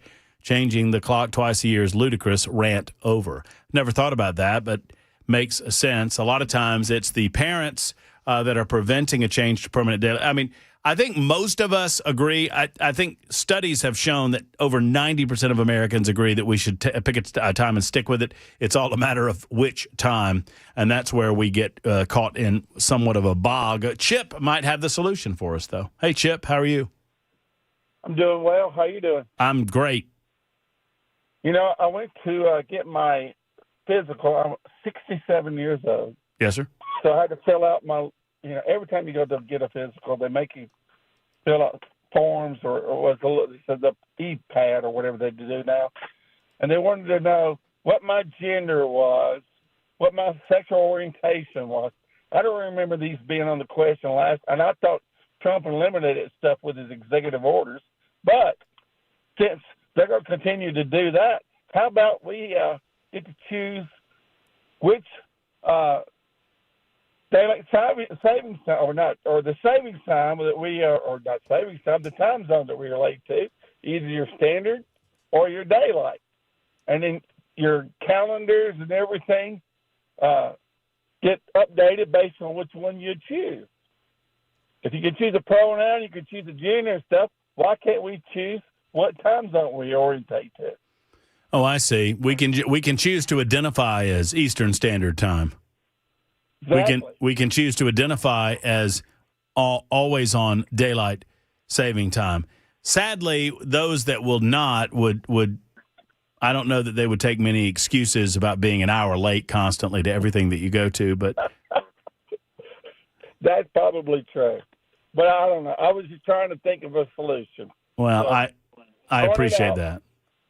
All right, man. Thanks. All right, thank you, brother. A lot of kudos for my joke on the super text line. A lot of people excited about the joke. For example, 4977. This is what I deal with while I'm taking telephone calls, okay? 4977 says, OMG, that is not funny. Andy, the worst joke I've heard in a while. Please stop. My response was, who is Andy? Their response, Andy who? Like, holy crap. Oh, he meant and the worst dad joke I've heard in a long, long time. I don't know. Ken's got some pretty bad dad jokes. I got a big old box of them. Do you? Yeah, you want to hear one? Yeah, I want to hear one. All right, let's pull it out All right, let's pull a dad joke out. Dad joke of the day from News Closet B and Ken Weaver. What do you call someone with no body and no nose? What do you call someone with no body and no nose? I don't know, Ken. Nobody knows. That's pretty bad, isn't it? I regret the last 3 minutes of this radio show. CJ is next. Hey, just CJ. The last 3 minutes? Yeah, just the last 3. That's all I can remember. Hey, CJ. Hey, so I'm going to paint with a pretty broad brush here, but going back to the SNAP welfare conversation, I feel, to me, it's an opinion, but I think this opinion is shared by a lot of people, that the church kind of laid down and relinquished their responsibility to take care of the poor, and the Democratic Party, i.e. our government, gladly picked up that mantle, not because they're bleeding hearts or they truly care about the poor, and I'm sure there's plenty of Democrats who care about poor, but I'm talking about the leadership of the Democrat Party. They picked that mantle up so quick and turned that safety net into a hammock, thereby solidifying 13% of our population to vote for them pretty much forever, as long as they're getting their money. And that's how I see it. No, I don't disagree with the assessment. I think there could be, CJ, a debate as to which came first. Was it government taking over that role that kind of pushed churches out of the role? Because naturally, if government's going to take it over and then government gets in front of the church and starts handing out the goodies prior to the church being there for the needy, then the church is naturally going to take the resources that it has and move it to other places, right? We see a lot of churches and a lot of church organizations taking their resources out of country. They go to some of these third world countries, or they go and do missionary trips in places that have not been exposed to the blessings of Jesus Christ, and they do so for the purpose of providing immediate need, but also providing eternal salvation. Well, why are they doing that over there when they could be helping people over here? And largely it's because the government has taken over. But I don't disagree with your assessment that, they either close up shop where they don't feel like they're needed, or they move on to other necessities as a result of the government taking over those responsibilities. No, I agree with that. And my particular church, and there's plenty of churches, that's why I said I'm painting with a broad brush, do take care of the needy. They take care of the needy around here. My family experienced being taken care of back in 2008 when we went through one of the worst times that I've ever experienced, because nobody would hire me. They said, you're too overqualified. We don't have any jobs for you, blah, blah, blah. And it was just a terrible time. And the church stepped in, where the government said they couldn't. I feel like, a lot of times the safety net should be there for the people who have paid taxes all their life, not that people who don't pay taxes shouldn't also be taken care of. But it seems to be a really screwed up system that, like so many things in government, need to be corrected, need to have some serious oversight. 42 million people on the dole, I dare say probably not even half truly are, truly needy. Yeah, I'd agree. I think it's fair. No way of knowing except to depend on some of the statistics from the government. But obviously, I do not believe that there are safety nets, and I don't believe that there's 42 million people that truly need the safety net that is government assistance in the form of food stamps. Shame is good, right? Shame works, to paraphrase the old greed is good speech from Gordon Gekko. I've said this many times over the years, and people get mad as hell when I say it. Shame is good. What is shame? Shame is your conscience telling you that something that is happening to you or something that is happening because of you is wrong. And it should be used as a motivational tool to change certain aspects of your behavior. Shame. If you are truly needy, if you are truly in a bad way through circumstances beyond your control, through no fault of your own, through physical or mental disability, there should be no shame in looking to your community for help. That's what we're here for. We want to help. But sadly, we've eliminated a lot of the shame involved in able-bodied people using food stamps. When we eliminated actual food stamps and turned it into an EBT card. If you're able-bodied, if you're a 30-year-old able-bodied person, and you're using EBT long-term, shouldn't you be ashamed? You should be. And if you utilize, instead of pushing that emotion away, or instead of society doing everything in our power to prevent you from feeling a level of shame, which would perhaps potentially motivate you to make some changes in your life, instead of that, we eliminate the shame. Oh, there's nothing to be ashamed about. Yes, there is. Yes, there is.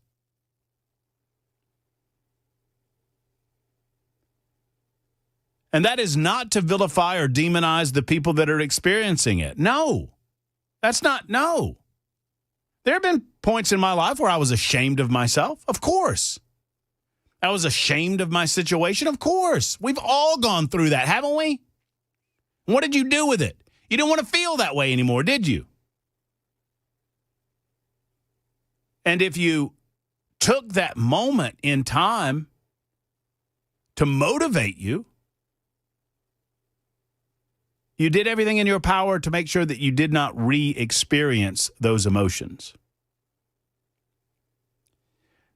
I mentioned that my mother had a malignant brain tumor when I was 5 years old. My father left. He said, quote, he could not handle it, end quote. I did not see my father from the time I was 5 until I was 12. I saw him once when I was 12. I didn't see him again until I was 17. And I'm not saying all that to throw a pity party for myself. I'm saying all that to set up that my grandfather, who thought that he had raised his children, was not done raising children, as he was he stepped up and raised his grandchildren as his own. And my grandfather was my dad and was the finest man I ever knew that walked this earth.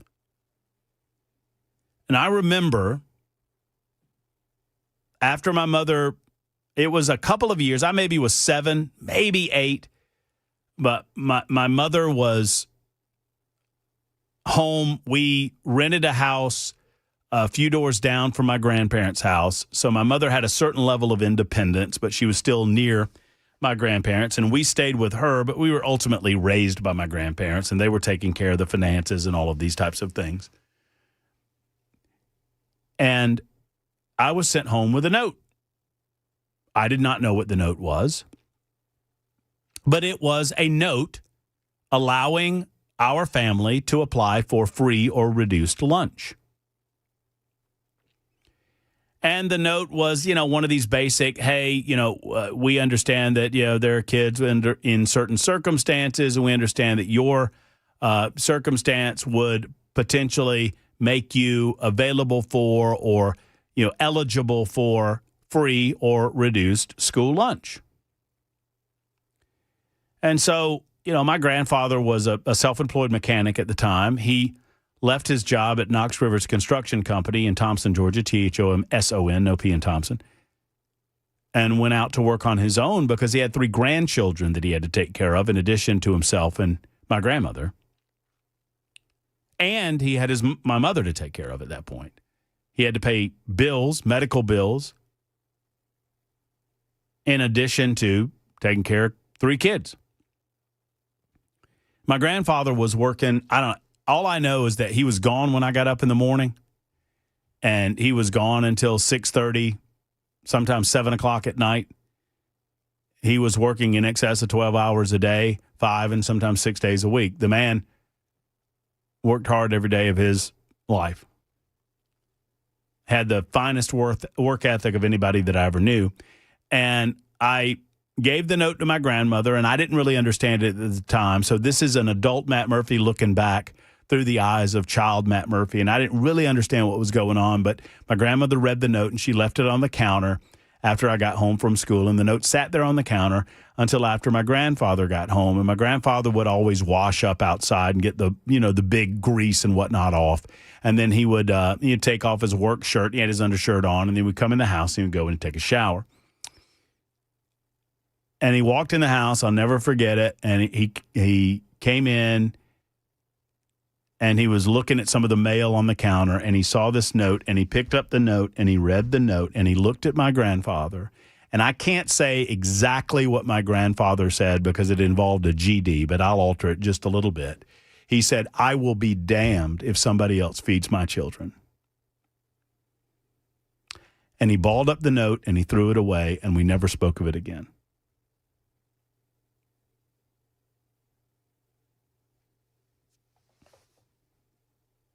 And I'll never forget it. And we need to get back to it. It's 52 after the hour on Super Talk.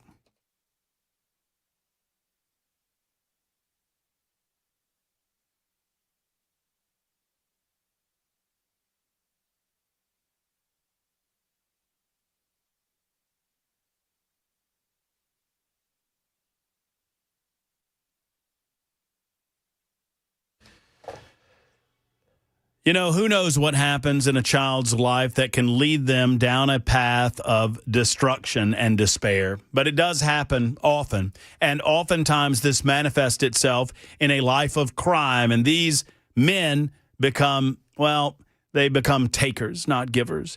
And oftentimes that taking leads them into prison. What happens after that?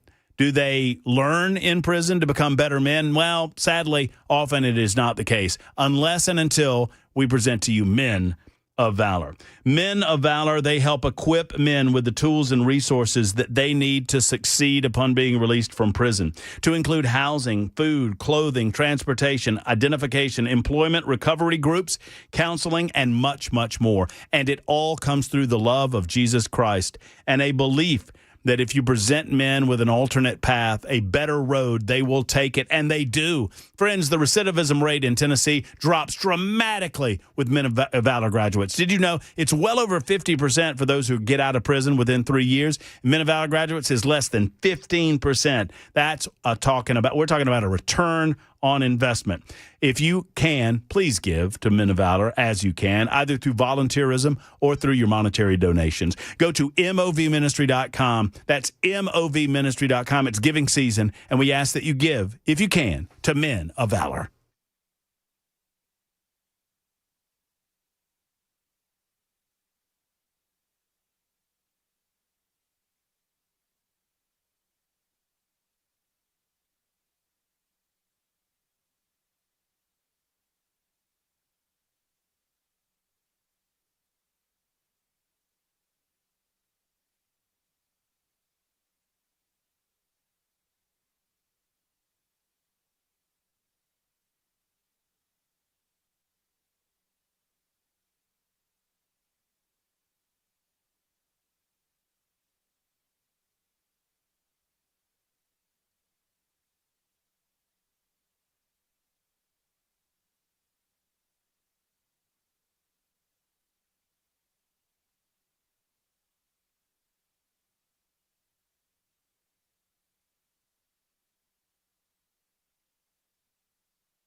5 o'clock on the dot. I'm Ken Weaver with your top stories. Got the full forecast and traffic in 5 minutes. And right now in Middle Tennessee, General Motors announced it's going to furlough 700 workers at its Spring Hill battery plant starting in January.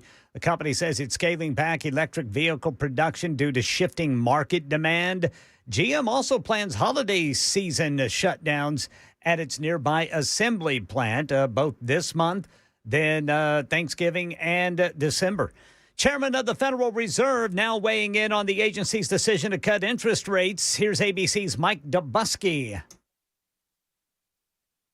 Decision to cut interest rates by 0.25% comes amid a government shutdown that's delayed the release of key economic data. But Fed Chair Jerome Powell says the public and private sector data that have remained available suggests that the outlook for employment and inflation has not changed much since our meeting in September. He adds the labor market is gradually cooling and inflation remains slightly higher than normal. This is the Fed's second rate cut of the year. Mike Dobusky, ABC News. Hurricane Melissa churning northeast just south of the central Bahamas with 100-mile-per-hour winds expected to pass near Bermuda late tomorrow. Ike Ejaichi is in Jamaica, where at least 3 fatalities are now blamed on the storm. Jamaican officials saying St. Elizabeth Parish is underwater. 75 patients had to be moved from a hospital after it lost power and sustained damage to the roof. The infrastructure is severely compromised, with more than 500,000 Jamaicans without power. That's about 77% of the island. Flooding and devastation in Cuba, too. U.S. federal government shutdowns entered its 29th day, making it the second longest in American history. Speaker Mike Johnson. And we pray that Senate Democrats come to their senses before the situation becomes too dire. On Saturday, this gets very real. Yeah, top Democrat in the Senate, Chuck Schumer. Right now, we're staring down the barrel at 2 crises at once. A health care crisis and a hunger crisis, and both are caused by one man, Donald Trump. Yeah, Senate Majority Leader John Thune says talks have ticked up significantly, suggesting possible progress. The Senate expected to vote for a 14th time tomorrow. And right now in Knoxville, Smokey 10, the retired live mascot of the Tennessee Volunteers, has been diagnosed with kidney cancer. The 14-year-old blue tick coonhound served from 2013 to 2023 is now receiving treatment. Despite the diagnosis, Smokey 10 remains spirited and is enjoying time with his family, including current mascot Smokey 11. Now, despite the diagnosis, reports say Smokey 10 displayed his trademark spirit, reportedly rising to his feet to the sound of Rocky Top after his CAT scan. Fans can follow updates and share support through the University of Tennessee's veterinary website. That's the latest news. Traffic and weather next. I'm Ken Weaver, WTN News.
Complete stop-and-go traffic northbound 65 up to the South Loop, and then it is stop-and-go eastbound to South Loop all the way over to the downtown split. It continues to the eastern split, and then eastbound 24 doesn't really get back up to speed until you get past Bell Road.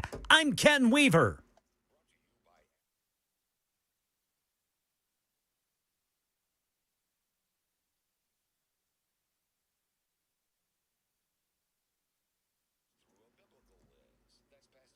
South.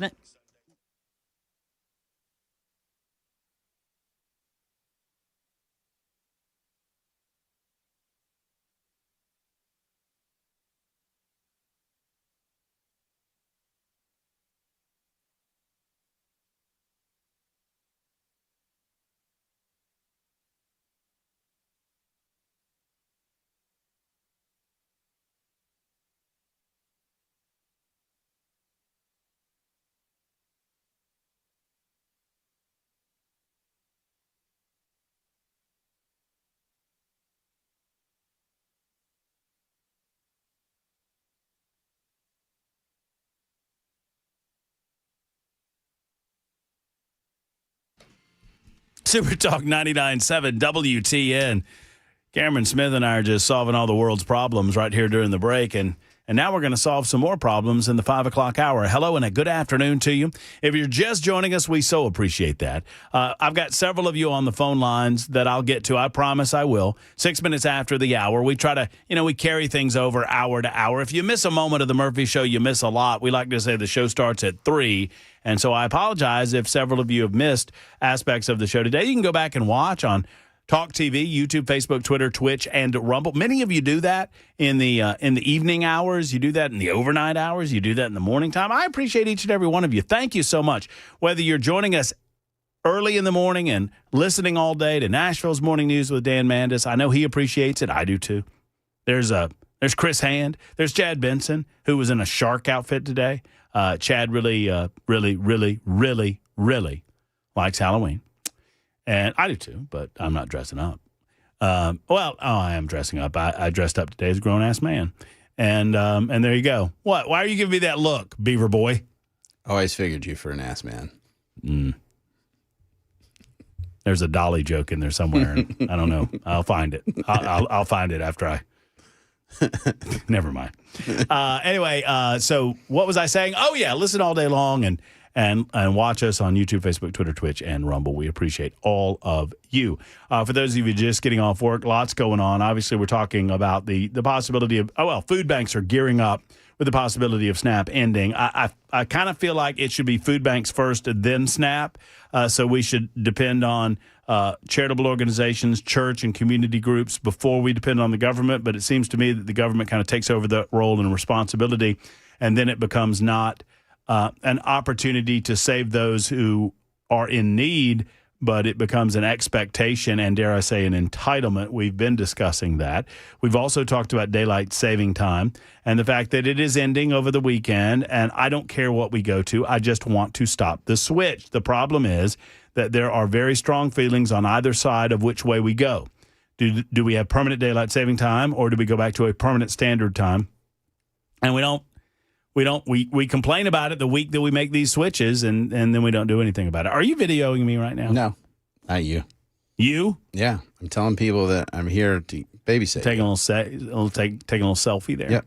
And did you get your beaver in there? No, this angry beaver is just on my chest. Angry orange beaver. Yep. What is? That's what it is. Oh, that's Duluth. Yep. Yeah, that's the beaver's kind of an unofficial mascot. That and the fella, right? Yeah. The flannel wearing, jeans wearing. Yep. Big husky guy. Yep. Yeah, Duluth trade. I like Duluth. I like clothes that just fit me, and they don't have to call them things like husky. You know what I mean? When I was a kid, we shopped. That was another point in my life. I was telling my grandpa story earlier about food stamps, or not about reduced lunch at school. Another story was it's when I started work. I was 11, almost 12. It was the summer of my 11th year.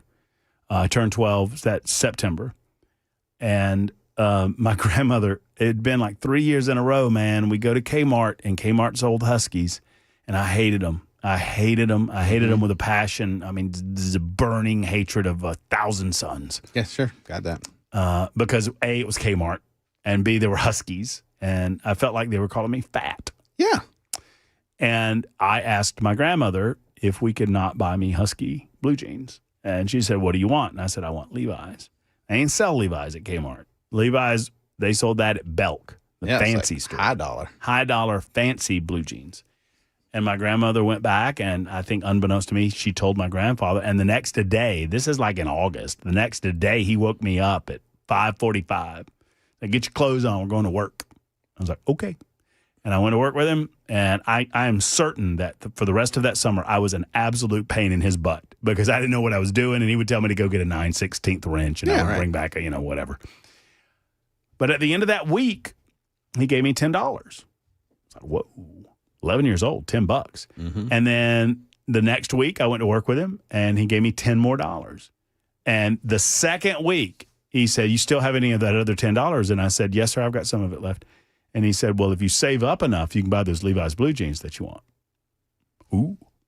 And so I did. And we're learning that now at my house. Yeah. My son is a flag football and tackle football referee.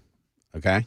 And so, oh my Lord, my oldest does that, and he gets yelled at by all you guys in youth sports land. And so now he can be a columnist like me when he grows up.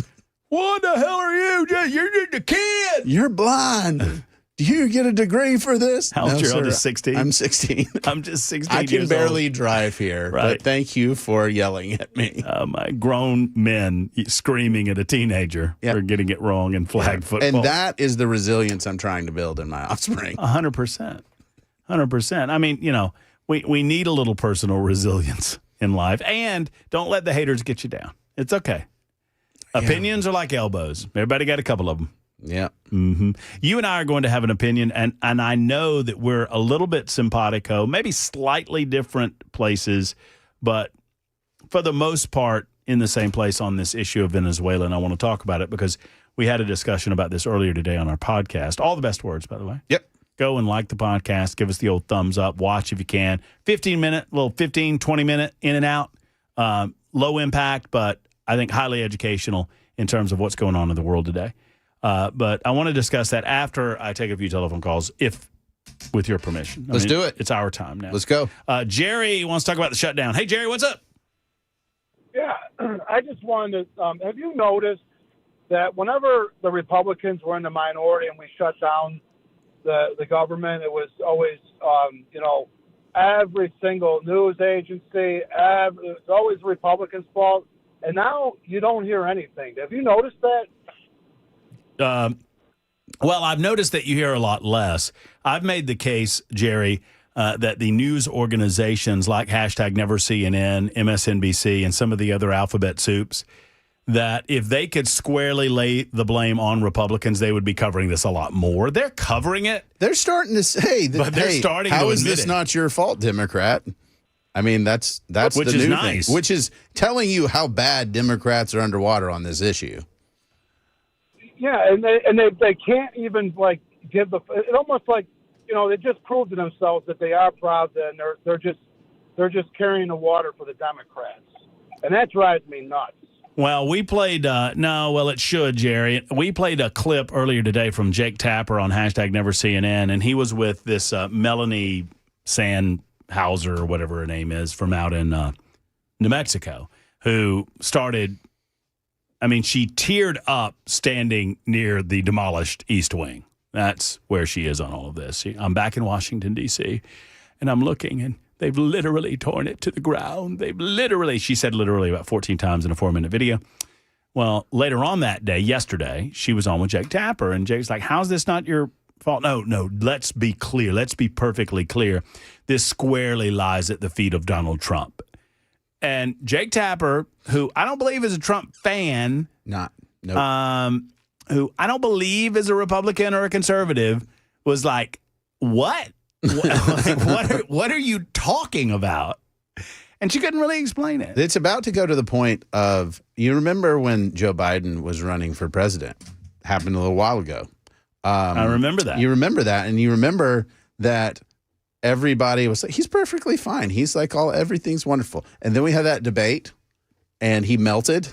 And then they were like, we have always maintained that there were some cognitive issues here, and then a lot of the mainstream folks started to come around to. Well, he had a bad night. Yeah, and then we realized it's really bad, and then they run. We're getting to they run on this shutdown. I remember that night well because you and I were together that night at Hop Springs, and you and I had a look, and we had a moment. I feel like we had a moment. We Cameron, did have a moment. Because 5 minutes into that debate, you and I looked at each other and we were both like, oh my goodness. This is over. This is not this is bad. Yeah. And even today they won't admit that they covered up the cognitive decline of the president. No, they were misled. That's right. That's right. The liberal White House misled them. Yet still they have people like Karine Jean-Pierre on their networks to pump her book out. And they just softball her and well, I don't know if you know, but KJP is leaving the Democratic Party because they abandoned Joe. She's leaving. That's tough. You have to understand what pressure she was put under as the first black and lesbian press secretary in White House history. There was a lot of pressure that went on there. The pressure did not come from the fact that she was obviously covering up for a mentally incapable president of the United States that was a failure.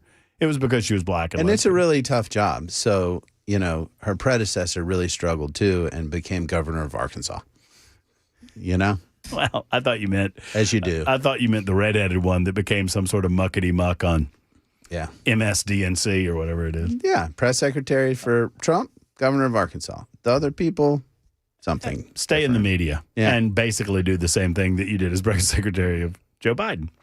Aaron wants to talk about daylight saving time. Hello, Aaron. How's it going? Hey, I'm doing well, man. How are you?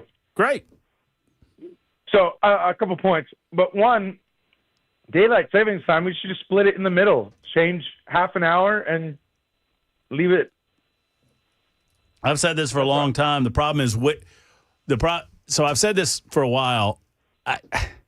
So if it's 5 o'clock now, we just make it.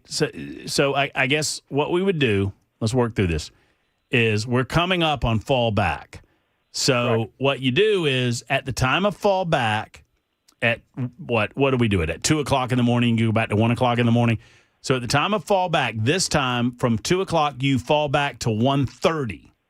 Yep. And then stay there for the rest of all time. That's it. I'm in.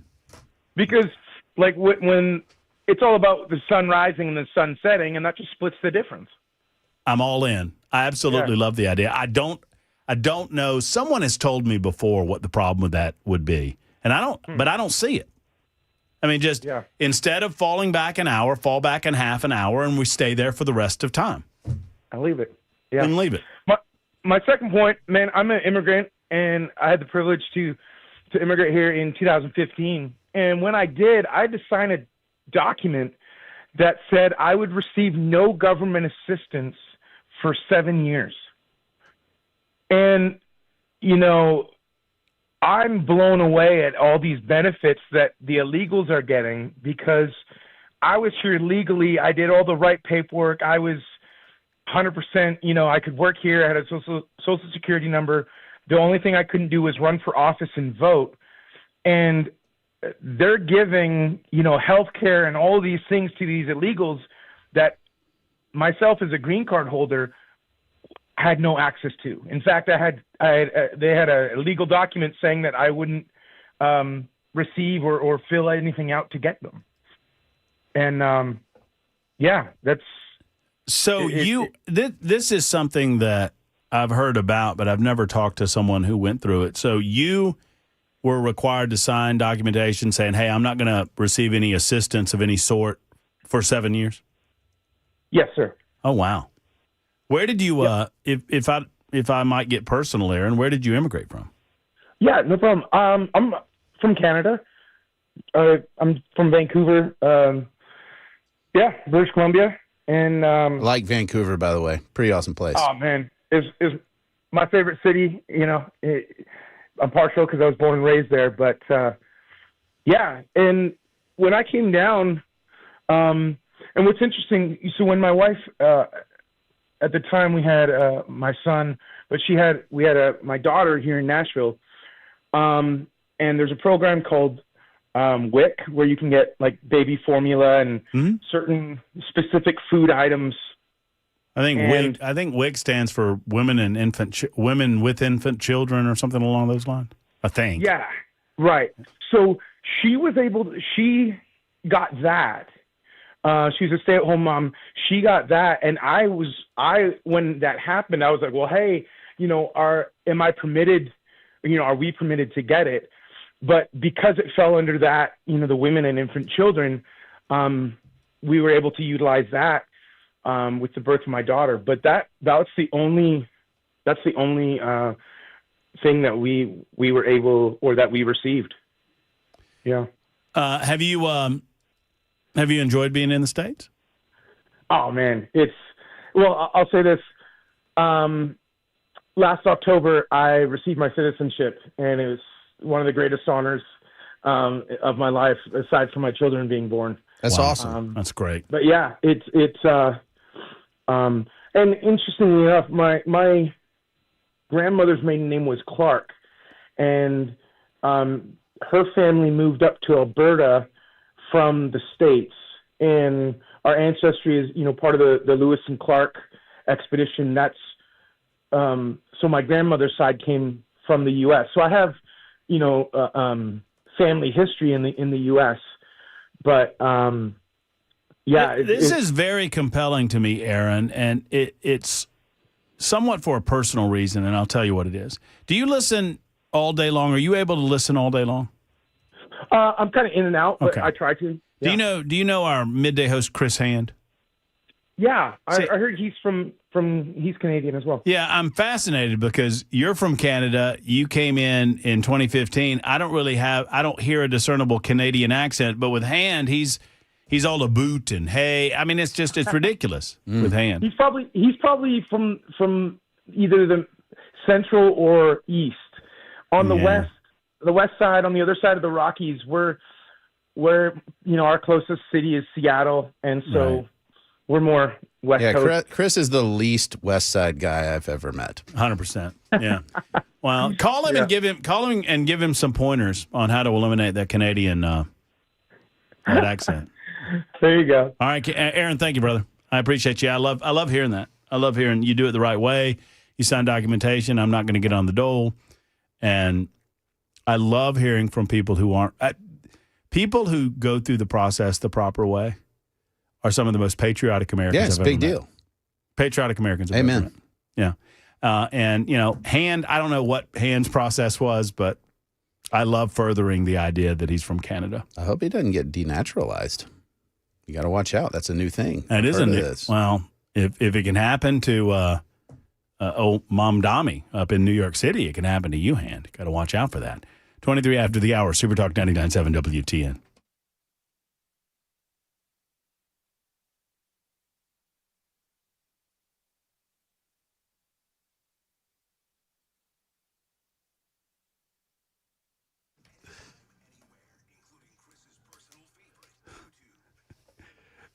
One of the funniest things that's ever happened to me on this radio show just happened to me.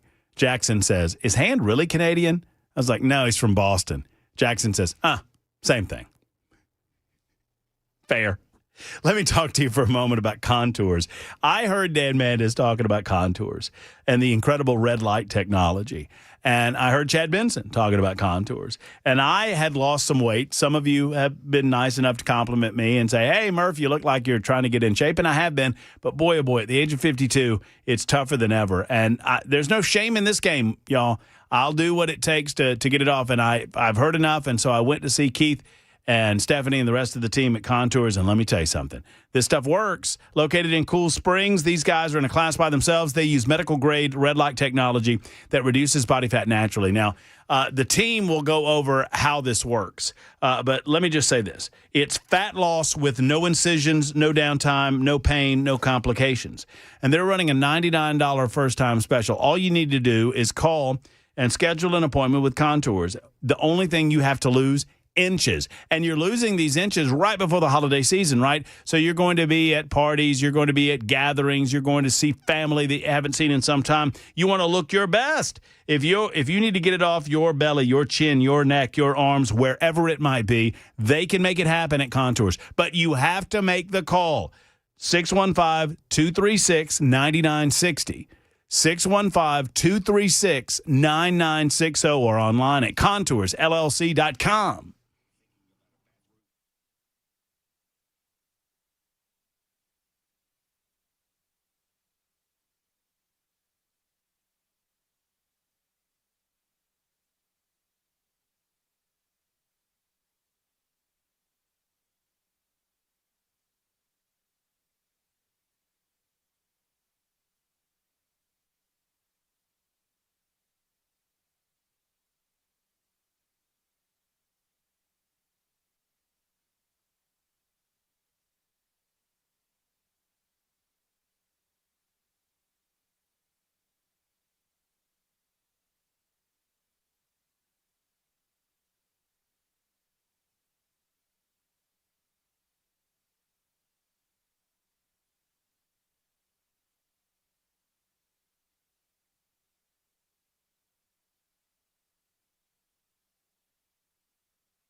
Folks, it's Matt Murphy, and if you're losing your hair, you need a way to redefine that hairline. And I'm talking about a solution that works.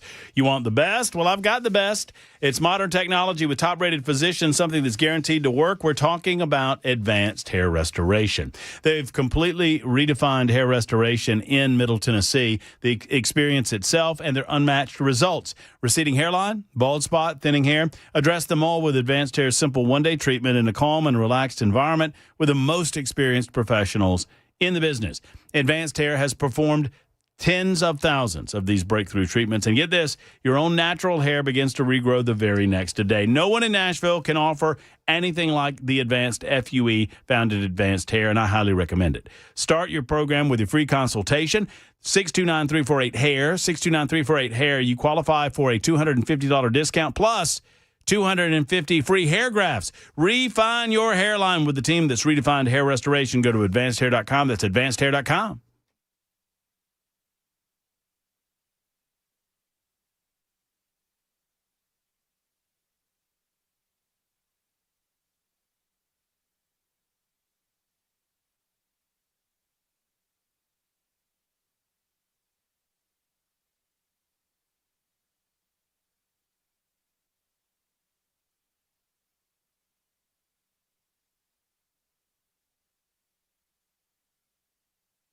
Temporarily laying off about 700 workers in Spring Hill. We'll tell you about it at 5:30 on Super Talk 99.7 WTN. Yeah, speaking of government layoffs, what about that Amazon?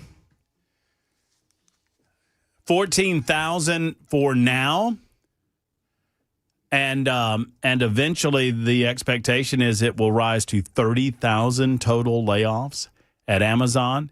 And they say that they are not, eliminating job positions. They are moving those jobs to artificial intelligence, which is scary. I think that's pretty scary. Our guest is Cameron Smith. He's with the Tennessee, and he writes for those guys over there. He talks to us on a weekly basis. We're going to talk about Venezuela in just a moment.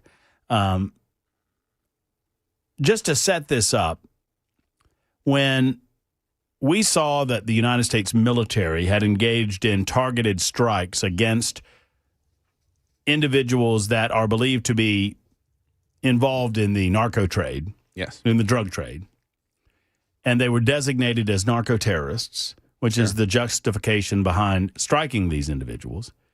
I didn't think much of it, Cameron. I didn't. I was like, okay, well, you FAFO. Yep. Right? And when we struck the second boat I was like, yeah, I get it. That's a continuation of what we're trying to do. We're trying to send a message that they need to stop trafficking drugs into the United States of America.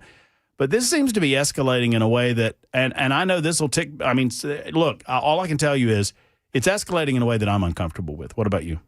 I'm very uncomfortable. I mean, when I say that, I just think it's unconstitutional. But the problem is, I don't think the people who have standing to sue, they're at the bottom of the Gulf of Mexico. And, maybe their families could sue, but... Yeah, but sue if they're international. But sue where? Yeah, but you would have to literally sue in a court in the United States. Right? You can, now there's some international conventions and something, but U.S. doesn't really have to deal with that. They just, oh my gosh, we're being sued. Yeah, we don't care. And what's more interesting here is Congress, other than Thomas Massey and a handful of folks, and Rand Paul, who are correct in my opinion. I think they're correct in mine too. This is acting extracurricular to the Constitution of the United States. They're saying, hey, you guys, what is this? We need to hold the executive branch accountable for this because this is wrong. And the bigger issue I have here is Donald Trump is not dropping out of a plane and killing these people. Our military is. Mm-hmm. And so there are people in the military who are they're in a situation where they're being asked to kill people, but there is no wartime powers don't cover this. And it probably falls in law enforcement and due process. The Fifth Amendment still applies here, folks. So Darren writes in, and Darren represents what I believe to be the reaction that most of our audience will have. Darren says, unconstitutional, that's the most ridiculous thing I've ever heard of. If they're terrorists bringing drugs that are killing us, we have every right constitutionally to take their asses out. Tell me where it says that in the Constitution. Yeah, we don't. Darren, we're going to go to a break. I want you to call me up. I'm willing to listen to your point, but tell me how that is constitutional. Tell me where that is. I'd love to hear that. It's 32 after the hour. Super Talk 99.7 WTN.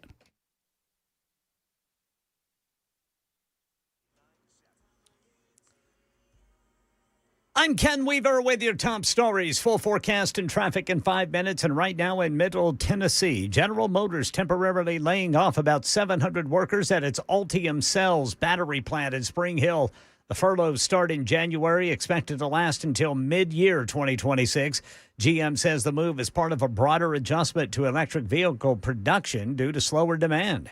Chairman of the Federal Reserve now weighing in on the agency's decision to cut interest rates today. Here's ABC's Mike Dubusky. The Federal Reserve's decision to cut interest rates by 0.25% was largely expected. That's despite the agency not having access to as much economic data because of the government shutdown. Although official employment data for September are delayed, available evidence suggests that both layoffs and hiring remain low. Fed Chair Jerome Powell also says inflation remains elevated. Higher tariffs are pushing up prices in some categories of goods, resulting in higher overall inflation. Mike Dubusky, ABC News. Hurricane Melissa has weakened to a Cat 2 storm after slamming Jamaica and eastern Cuba with devastating winds and flooding. At least 3 deaths now confirmed in Jamaica. Also in Cuba, flooded homes, devastated crops, blocked roads. Melissa's expected to pass near or west of Bermuda late Thursday. Right now, she's a Cat 2 with 100-mile-per-hour winds. And right now in Nashville, a woman is in custody for allegedly making threats online against Lipscomb University and Academy. Channel 4's Holly Thompson reports. Metro Police saying 25-year-old Carissa Hamlet stated, "I'll go blow Lipscomb up right now," in a comment made on Facebook. Now, this was under an article on the school's handling of a Charlie Kirk memorial in protest. The comment was sent to Lipscomb's director of security. Hamlet's charged with threatening mass violence against a school and false reporting. Lipscomb has clarified she has no affiliation with the school. That's the latest news. Traffic and weather next. I'm Ken Weaver, WTN News.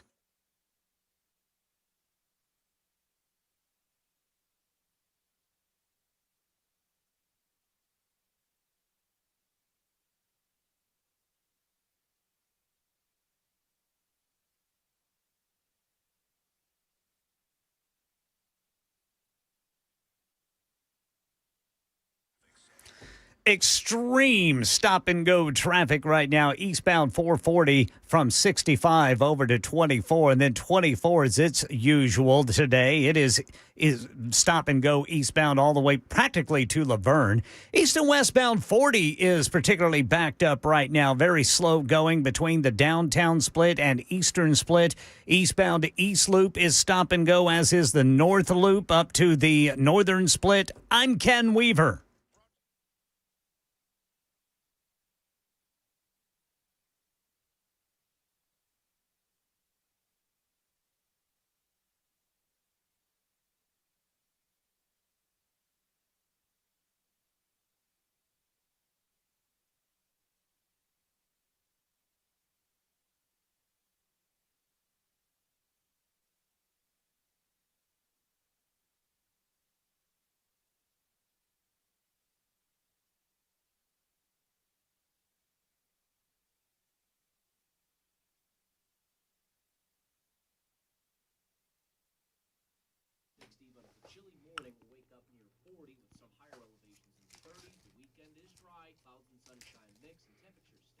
Man, oh man, he got close to it. You hear that, Ken Weaver? He got close to saying 30's on the plateau. I don't like it. 30's on the plateau, Ken. Yeah, he was going to follow in Dan Thomas's steps. Oh yeah. Y'all know that it's about 10 degrees colder on the plateau.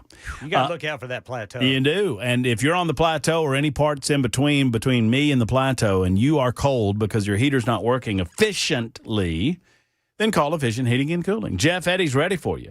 It can be hard to find someone that you can trust that'll tell you the right thing the first time and always, and that's Jeff Eddy and Efficient Heating and Cooling. Now, he's not trying to upsell you on selling you a new unit, but if it's time, and they'll help you out with it. They can offer financing on a brand new unit, and they'll find one for you. They're an Elite Pro partner with Rheem, but they're never going to do that. They want to get you maximum life out of that current heating element and heating unit. And with that in mind, if you've gotten maintenance done on your unit, they have the maintenance guarantee, meaning all service calls, any service call that they have to make during the current season is going to be absolutely free to you.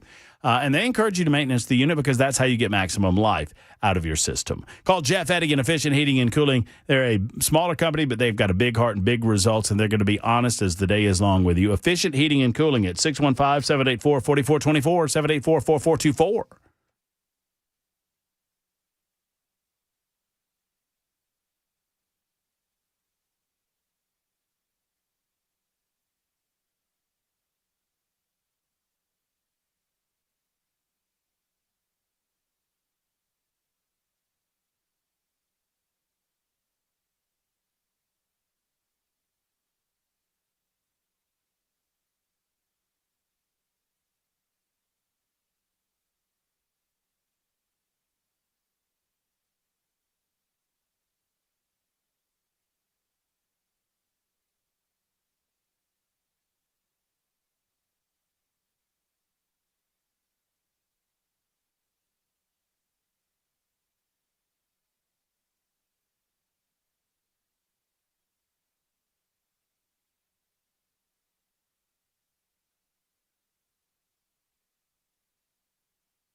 All right, we're going to get back into this discussion in just a moment or two after Nincompoop's in the news on Super Talk 99.7 WTN. I would hope that you and I and Cameron and the rest of the listening audience could have a discussion about this without everybody getting so mad, because a lot of people are getting very angry already at the suggestion that at some point, I'm not even saying that that point has been reached just yet, but at some point, the president doesn't necessarily have the authority to allow the military to strike internationally without some level of check or balance against that authority. The same authority that gives the president of the United States an ability to strike a boat off the coast of Venezuela, would that president not also have the authority just to bomb Venezuela or bomb Colombia? So, interestingly, the president in bombing Colombia could basically do so. And say it's a real and present threat, yada, yada. Whatever his rationale is. We give a lot of latitude to the president, but the War Powers Act of 1973, I'm writing a column about this. This is why I know this stuff. I'm not just a nerd. Well, I am, but you get the idea. Basically says, if you do so without congressional authorization, because Congress is the only body that can authorize war, then you've got essentially 60 days, because 30 days of the 90 have to be in withdrawal, but you can do it for basically 3 months or 2 months, and then you got to leave. And the president can just do that. And same with Iran, for example. He's saying that this is a real threat. I need the ability to respond to the threat. I'm going to bomb. He bombed Iran. Yeah, sure. To be real clear. Yeah. But we didn't go to war because, well, we didn't declare it. And that's really the long and short of it. Where it gets a little trickier is he bombs Iran. That's a single event, sovereign country, and then there's nothing in the country, so he's out, right? And I would note, because I know where you're going, you didn't hear a word from me, first boat, second boat, but this has become a pattern. Yes. Yeah. And if that's the America we want, y'all just tell me that you want the America that just indiscriminately bombs boats in waters, and we declare that we have information that these are narco terrorists.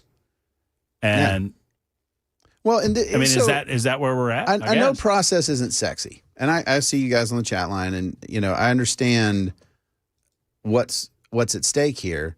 The bottom line is, I could accuse any of y'all and say y'all are drug dealers. Well, and you say, obviously I'm not. I'm a U.S. citizen, and I'm like, okay, but how would we know that if I just shot you? Like, well, we wouldn't, right? Like that's not how that works, and that's why I can't do that. And that's why the police can't do that either. Well, let me give you another example. Should we, and I genuinely want to ask, someone like 6670 says, angry because I personally have a brother, a sister, a brother, his children, a niece, her children, all lives ruined by drug addiction. Sure. Niece is in jail now. Do not take the side of drug dealers. All right, first off, don't piss me off. And I don't understand why you have to be the enemy of the discussion. Who's taking the side of a drug dealer, bud? Nobody. So don't just stop it with that nonsense. Number two, I would ask you, 6670, would you be okay with the United States of America shooting people across the southern border? Just authorizing our border patrol that if you see individuals coming to the southern border with packs on their backs, you are to assume that they're drug dealers and you are to shoot and kill them dead. Is that okay with you? Is that the country you want to live in?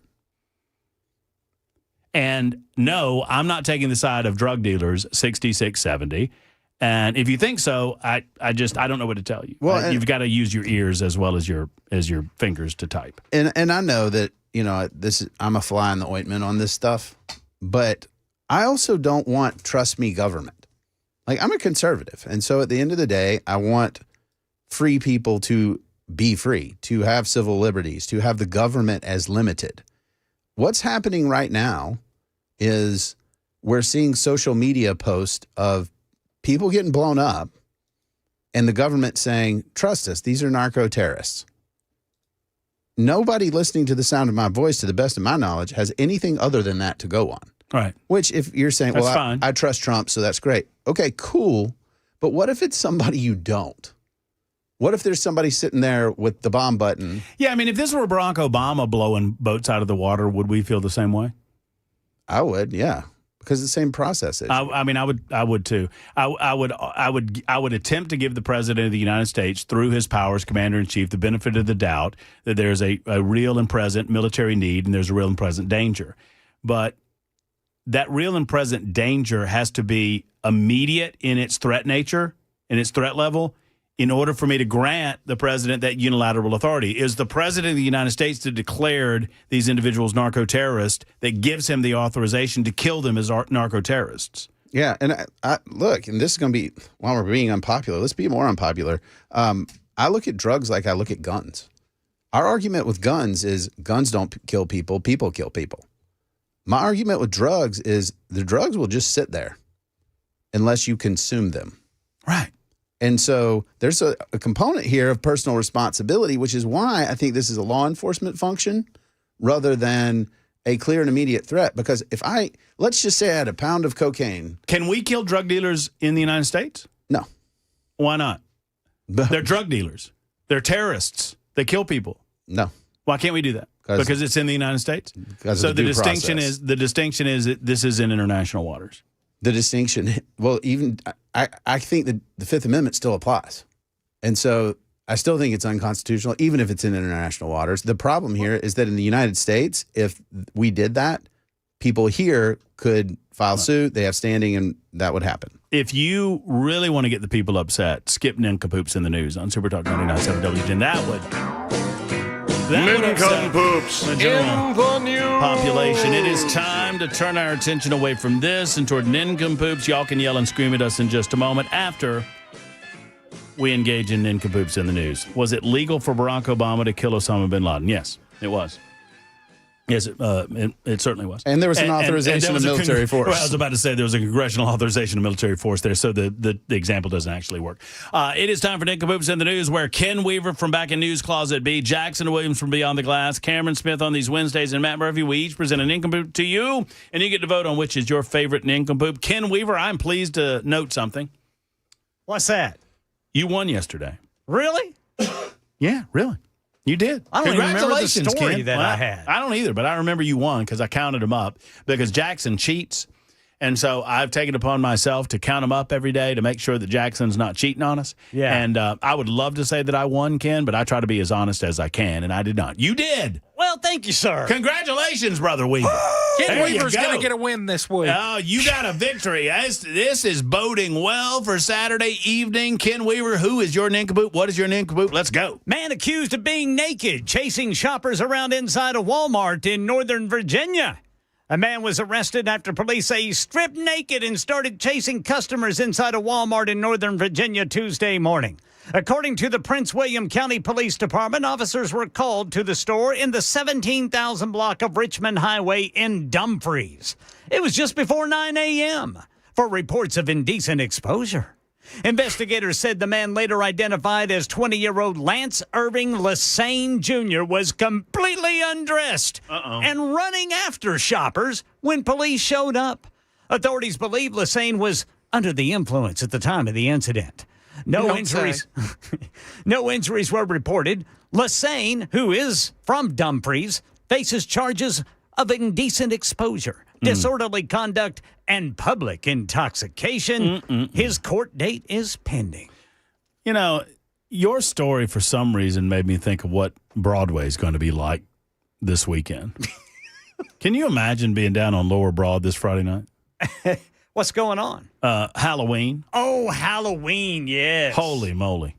You want to talk about drunk, naked people. They're going to be down there in droves. My story comes from Columbus, Ohio. Ohio lawmakers want to make sure no one walks down the aisle with a robot. House Bill 469 would declare that artificial intelligence systems cannot be considered the same as people, meaning that they cannot specifically marry, own property, or act as someone's legal proxy. The measure sounds absurd, but it's aimed at heading off real legal and ethical problems created by rapidly advancing AI, specifically the idea of someone wanting to marry artificial intelligence. According to Representative Thad Claggett, a Newark Republican and the bill's sole sponsor, we're talking about Optimus Prime walking down the aisle to Here Comes the Bride. There's a legal loophole in this system, and we can't get embedded into this. He said the bill would stop AI from taking on roles traditionally held by human beings, such as the role of a spouse in marriage, to include making medical decisions or having power of attorney. So you cannot marry AI in the state of Ohio if House Bill 469 is passed. I declare Representative Thad Claggett is an nincompoop. That's. I'm glad that we're solving problems that don't exist. Apparently, they got it going on in Ohio. That's called the legislature. Yeah, they got it going on, baby. Apparently, raccoons are already legal to own in Ohio. Otherwise, they'd be solving that issue. Cameron, you want to go? Yeah, the only one that I've got, I'm probably done, so I always check it first now. We're saving the best for last, Jackson. Calm down. The Florida man with the thermos. Up his behind? That one. Okay, yeah, he's got it. All right, that's Cameron's. I think, you know what? It might get votes. I mean, Florida man with that one. Florida man, thermos up the butt. Was it cold? Was it hot? We don't know. Thermos up the butt. Yeah, that's what. All right. That's what that's all about. We're already late, so let's all move quickly. Palo Alto home burglary victim finds suspect drinking glass of wine at his kitchen table.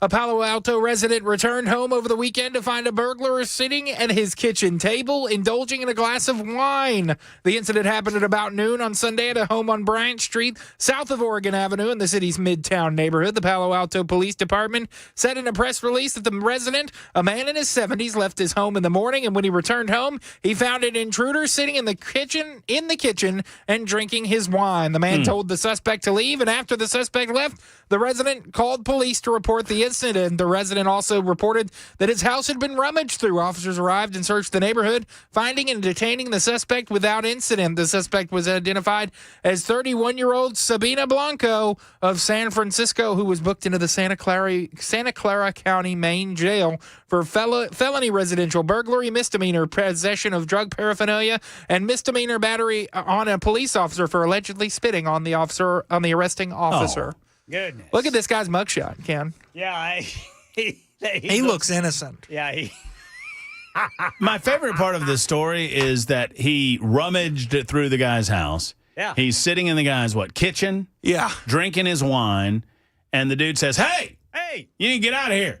And the guy's, all right, well, okay. Can I finish my wine first? Is it okay if I take my wine? Was his pinky out? I wonder what kind of wine it was. Normally in Nincompoops in the News, it's something else out, Ken. Yeah, that's true. That's Facts. true. Mm-hmm. Or something that's covered up, like a thermos. Ugh. My goodness. That's aggressive, man. You always put the larger end in first, I'm told. Because it's got to come back out. Good thing there wasn't a little handle on that cup. Little pinky. That's how we play Nincompoops in the News. You can vote Weaver, you can vote Cameron, you can vote Jackson, you can vote Murphy. It is 53 after the hour. We'll continue talking Venezuela and ticking off a lot of people on Super Talk 99.7 WTN.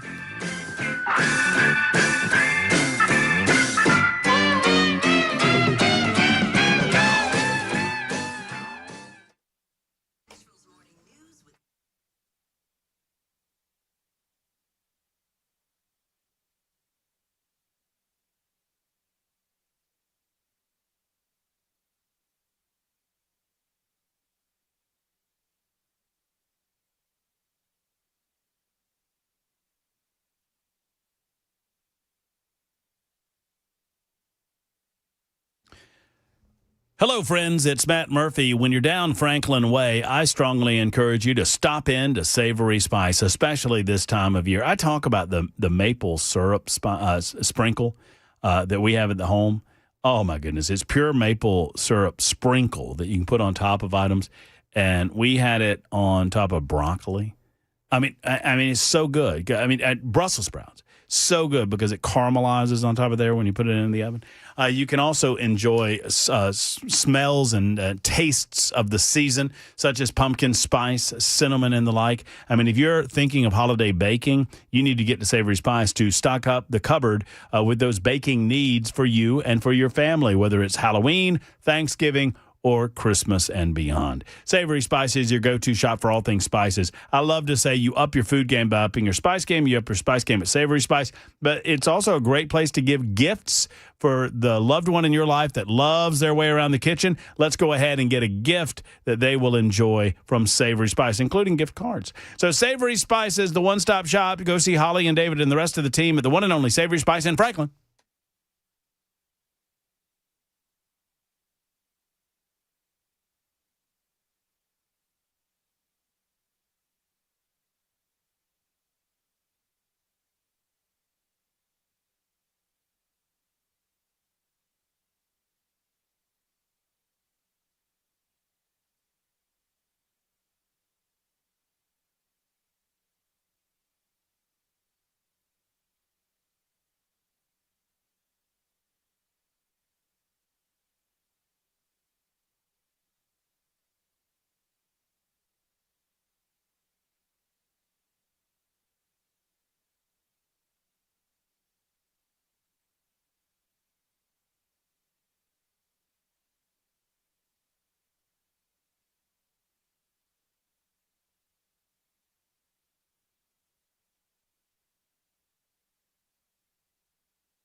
Friends, when you head up to Volunteer Outfitters, you're getting with a family-owned operation. They are a family-owned business, and I absolutely love doing business with them. Number one, they have the best brands that you can imagine. Brands like Banded, Drake, Huck, and so many more. Too numerous to mention. Orca in the form of coolers and whatnot.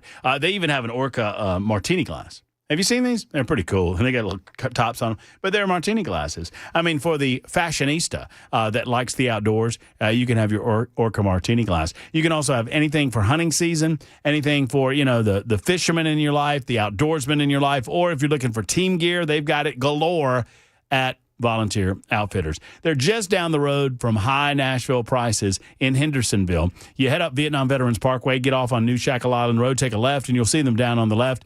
Tell them that Matt Murphy sent you to the beautiful showroom that is Volunteer Outfitters. Go see Tommy and his team and tell them that I said hello, and get your Christmas shopping done early at Volunteer Outfitters.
Six o'clock on the dot. I'm Ken Weaver with your top stories. Got the full forecast and traffic in 5 minutes. And right now in Middle Tennessee, General Motors announcing it will temporarily lay off 700 workers at its Ultium Cells battery plant in Spring Hill. That's going to start in January.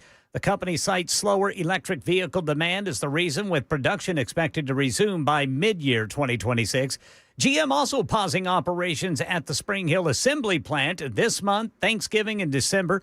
Federal Reserve cut interest rates today by 1/4 point. ABC News business reporter Alexis Christoforous has more. This was widely expected. What it's going to do is make borrowing costs for consumers and businesses a little less expensive. By that, I mean your credit card interest rate, your auto loan interest rate may come down a little bit because of this.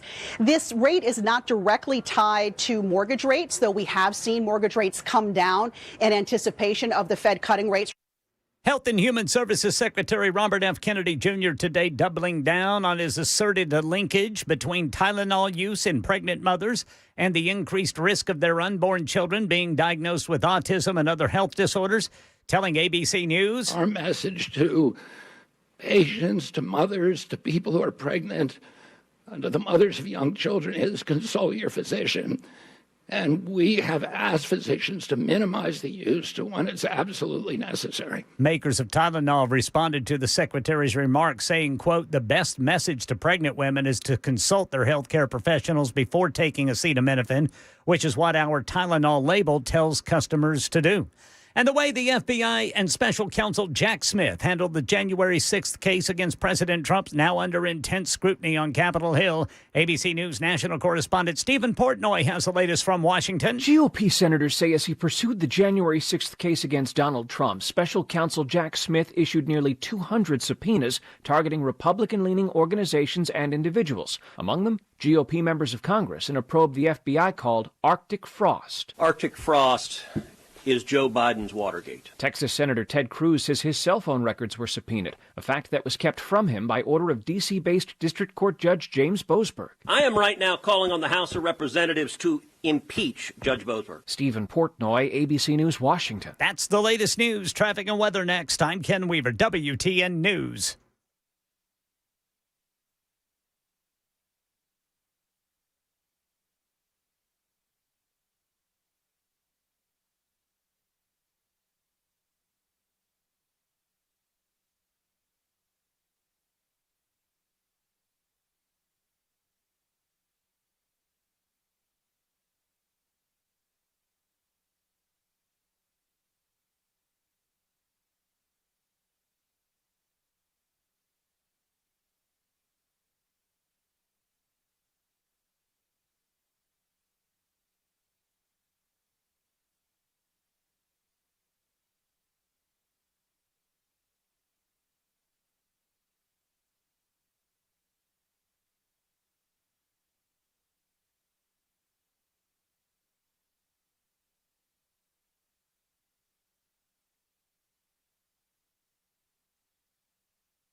Creve Hall, police reporting a crash. 65 southbound just past Harding Place. In Woodbine, police reporting a crash. 440 eastbound past Nolensville Pike. Berry Hill, a crash. 65 northbound. This one just past Armory Drive. I'm Ken Weaver.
It is 6 minutes after the hour. Super Talk 99.7 WTN. My name is Matt Murphy, and this is the Matt Murphy Radio Show this Wednesday, October 29.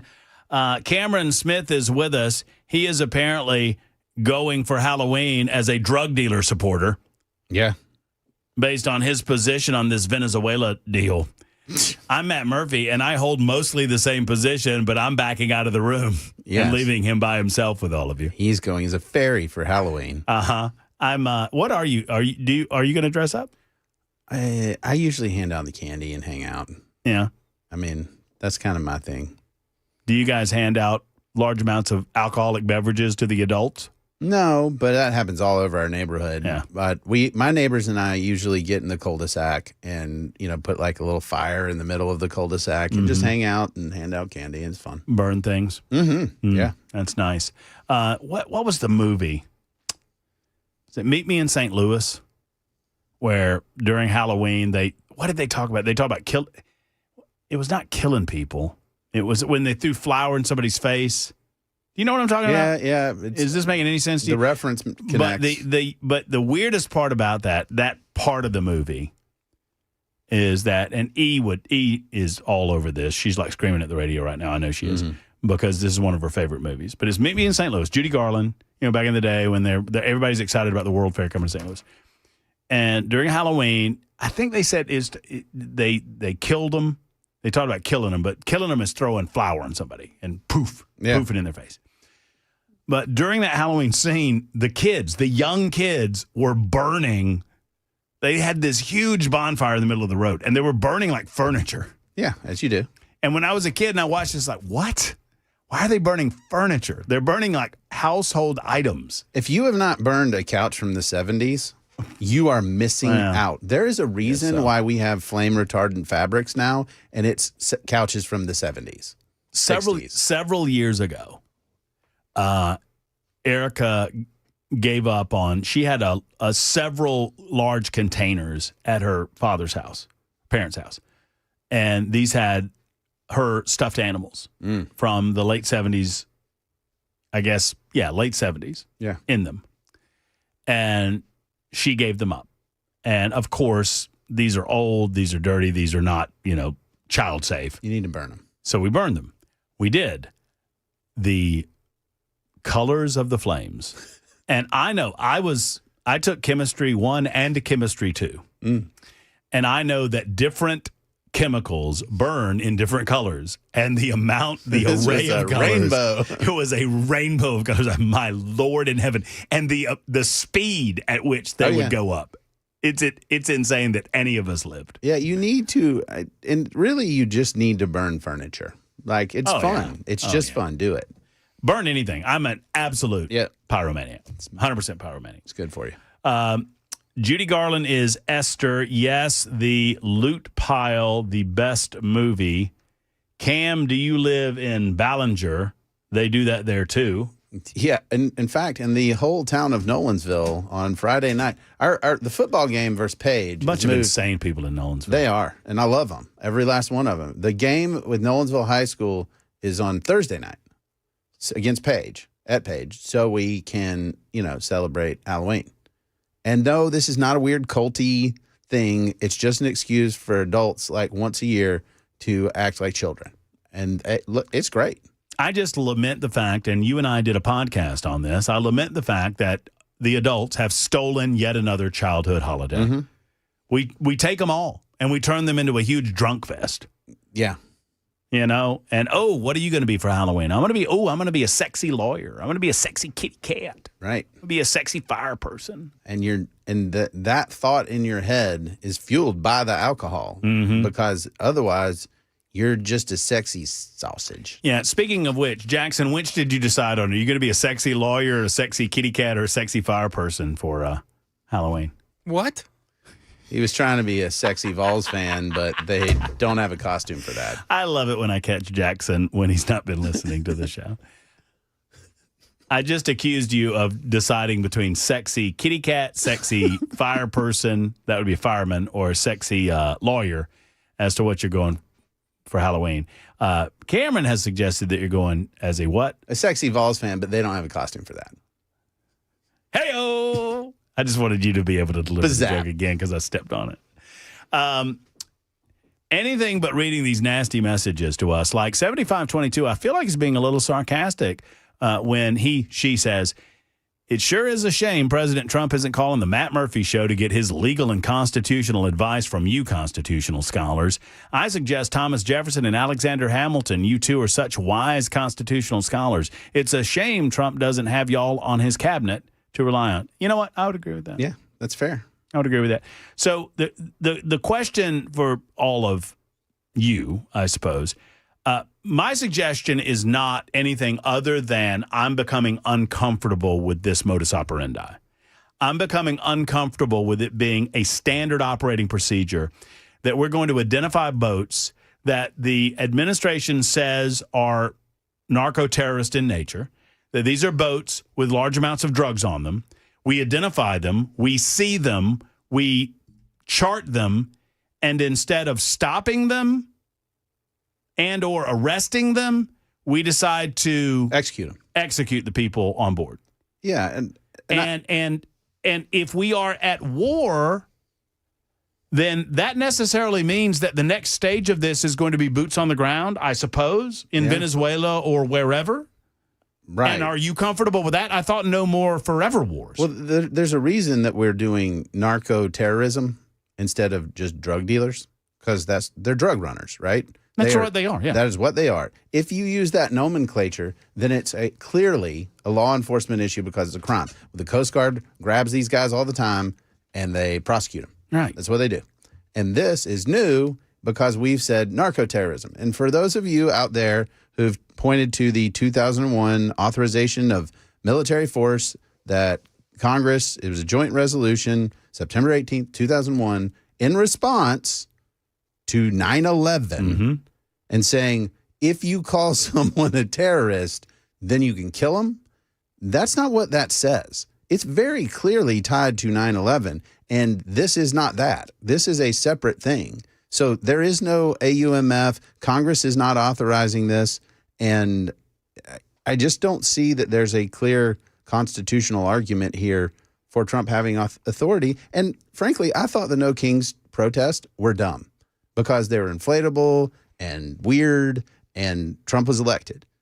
But like one of the differences between the American president and a king is that there are checks and balances and legal processes and this document called the Constitution that bind the power of the president of the United States.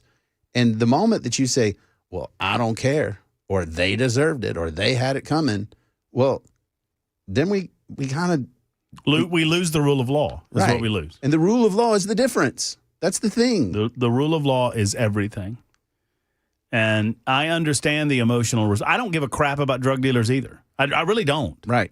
And I'm not suggesting that the president has done anything illegal, but I do think we're exploiting a loophole in the law that makes me a little bit uncomfortable in terms of where this can be taken. In other words, when we have, God forbid, we have a president, Alexandria Ocasio-Cortez, and she starts bombing people off the coast of Florida.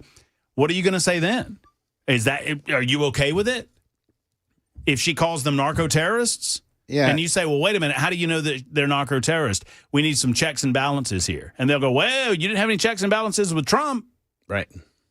And I'd go so far as to say it probably is unconstitutional under the Fifth Amendment. Like, I would look at that and say this violates the due process protections there because we have a process for war and we have a process for law enforcement. But this, where it's not really a war, but it's clearly not law enforcement, or it's not being handled like law enforcement, it's just a gap that's not right. And so whether it's illegal, I don't know. I can tell you, I think it's pretty clearly unconstitutional. Well, the president of the United States, and I'll get to your calls here in just a second, but the president of the United States has asserted that he has the legal authority to do this because he has designated these groups as narco-terrorists, and that the U.S. military has the authority to strike against narco-terrorists in international waters because the United States of America is now in armed conflict with drug cartels. And I get all of that. Well, at some point, if we're in ongoing armed conflict, the president is required to report to the Congress. He's got to go to Congress. And he's got to say, hey, we're at war. And what he's using is the rhetoric of war without any of the normal, like, vestiges of war. And the Trump administration has yet, and once again, I just want some explaining from the Trump administration. Help me understand how all of this is legal, because the president says, or his team says, that they have a legal opinion that justifies military strikes against these cartels. What is it? Show me that legal opinion. Right. And if you can't, at least explain to me why you can't show me that legal And opinion. there's no reason for that to be classified. Right? Like, I mean, that's ridiculous. Like, you're not saying, where are the drug dealers? Right, or nobody's who asking they you are. that. It is the legal theory. And if there is any question about the guilt or innocence of people on these boats, should we not take the path that would protect potentially innocent lives? Meaning, and once again, the reason that it's so difficult to argue is because people will accuse you of taking up for drug dealers. Yeah, they're not innocent. They're drug dealers. But, you know, I could paint a scenario where, you know, you and I run a boat and we're paid large amounts of money to run this boat from here to there. And they're like, we're going to pay you a lot of money, but don't ask any questions about what's on the boat. Mm-hmm. And then we get killed too.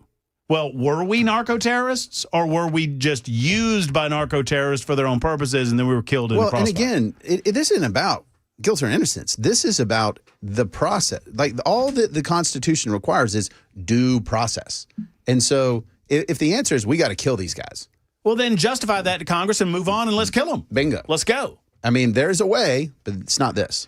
I love it when I get a call like this. And I don't know if this will fulfill my every hope and dream, but it says Josh, and it says that Josh wants to talk about Cameron. It's a big problem. And I am so hopeful that Josh wants to yell at Cameron Smith. Hey, Josh, how are you? Hey, how's it going? Yes, I do actually want to yell at him. Get him. Got a question for you. You keep citing Fifth Amendment due process. Yeah. And I'm a little confused on how extraterritorial application of the Fifth Amendment applies here. Because the Fifth Can you Amendment elaborate? says persons. And it does not have a geographic limitation to it.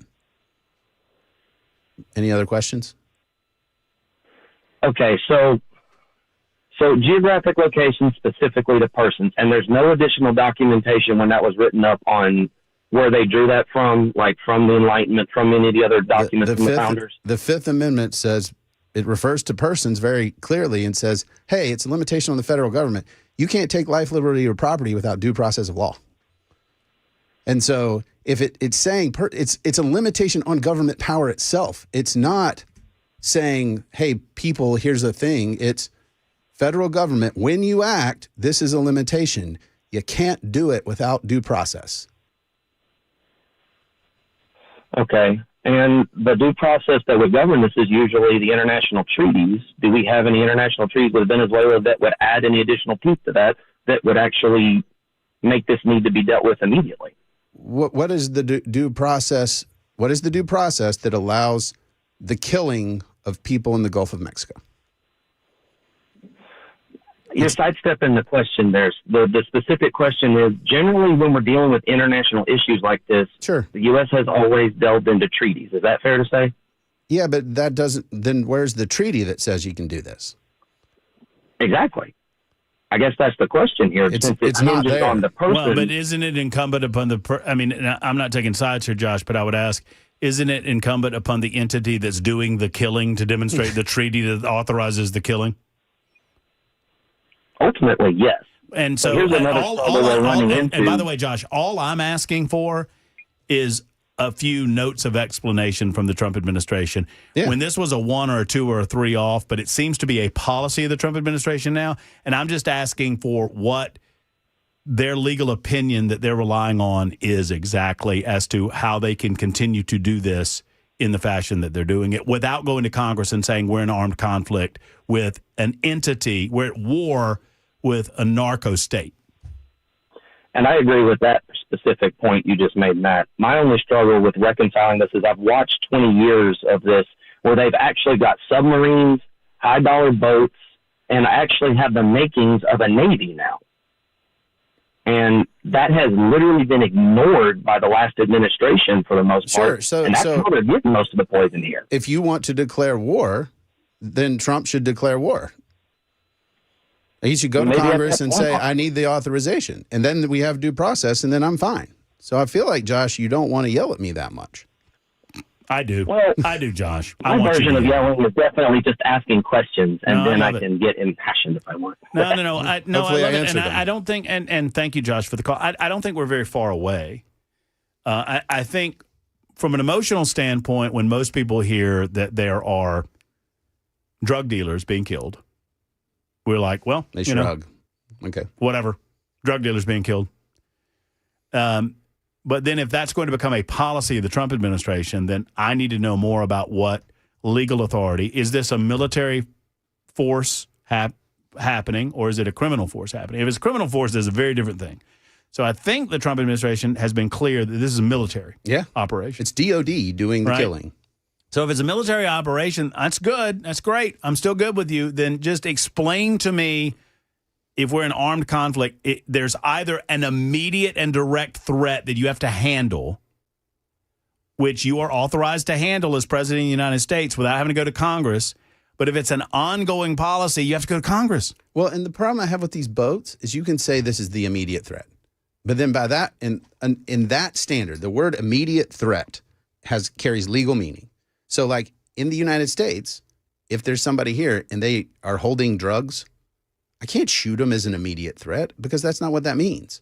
But typically that immediate threat is what we use for self-defense and stuff like that. Right. If there's somebody that points, if someone is standing on a street corner and they're a known drug dealer and they point a gun at a police officer, the police officer put them down. They get shot. Put them down. Mm-hmm. If they point a bag of cocaine at them, they get arrested. Yeah, and these guys are on boats that allegedly have drugs in them. They are not shooting anyone, and I'm not saying that this is not harmful activity. It clearly is.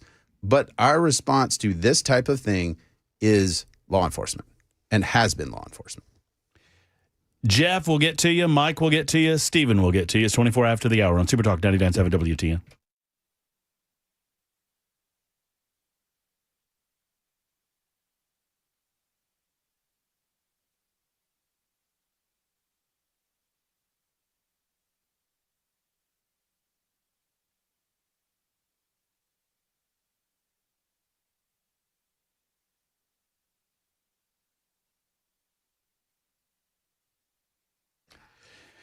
Hello, friends. Dr. Brian McLaughlin and the Tennessee Sleep Apnea and TMJ Solution Center, they want to talk with you, especially for those of you that don't feel like you're getting an energetic night's sleep. And what I mean by that is you sleep through the night and you wake up and you're energized, right? You feel better. You feel like you got that restful night's sleep. Well, if this is not you, or if you wake up in the middle of the night and fits and starts, or if you have that dastardly gasp of breath, you guys know what I'm talking about, right? That's sleep apnea, and that can cause serious health concerns. Well, I understand if you're thinking, Murphy, I can't wear no CPAP machine. What are you, crazy? That mask and that hose? No. That's not what we're talking about. We're talking about an FDA-approved device. It's an oral device, very much like a mouth guard in football or a mouthpiece or a retainer. It goes in your mouth. You sleep, you don't notice it after a night or two. You sleep throughout the night. It holds the jaw open. It holds the airway open, and you breathe throughout the course of the night. You sleep throughout the course of the night. Dr. Brian McLaughlin has 2 locations, Murfreesboro and Brentwood, and they're in network with insurance. You need to make the call to make the appointment right now, especially if you met that deductible. You can take advantage of your insurance company and get a restful night's sleep in the process. TennesseeSleep.com. That's TennesseeSleep.com. Tell them Matt Murphy sent you.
Ba-da-ba-da-ba-bum. Bam. Ba-da-ba-bum. Ba-da-ba-da-ba-bum. Super Talk 99.7 WTN. How would Congress declare war on an outfit such as a drug cartel that have no recognized sovereignty in the world? Don't you have to have a defined parameter of something to declare war on? Yes. And I think that's kind of the point. That's kind of the point, right? I suppose that you could declare war on entities. Well, here's the problem, is that we have used this language for a long time, the war on drugs, right? Yeah, right. But this is law enforcement. We are arresting people. They are breaking and violating the law. War is a very different thing. You know, war has historically been, sovereign forces versus one another. I mean, in theory, you could have a multinational situation. War is a very specific thing, and we've blurred the lines with terrorist organizations, right? After 9/11, the sort of traditional notion of war changed, and because the borders were kind of broken down. Right. With those guys. We have, and as Josh mentioned, some of these drug organizations are very large and very sophisticated, have a lot of armaments, and so they do have this almost quasi military feel to them. 100%. And so in theory, you could handle it a lot of different ways, but I still think you got to go to Congress. Like if you're going to have ongoing battles or DOD engagements, you need to say, hey, Congress, here's what we're doing. Here's the game plan. If you want to take out the entire organization, like you want to take out Trinidad and Aragua. Like, I don't have fine. And my thing is, I don't have a single problem with this, except that I would like the Trump administration to be a little more forthcoming about where their legal authority is and exactly what their theories are behind it. And, and I understand people like 8530 says blow them out of the water. They're in international waters, damn sure not fishing. So blow them out of the water. Okay. If that's the standard that you want, if you want an America that just arbitrarily blows, I mean, that's cool. That's good. I don't think I think that's a bad idea. Some will, some won't. Others disagree. Josh, Jeff, Mike, and Steven, I promise I'll go to all of you, not simultaneously, when we come back on Super Talk.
Friends, Grace Point Healthcare, I talk about them all the time. They are affordable, convenient, and comprehensive medicine, and they do it the way that I think it should be done.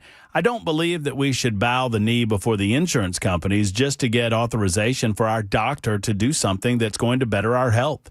Do you?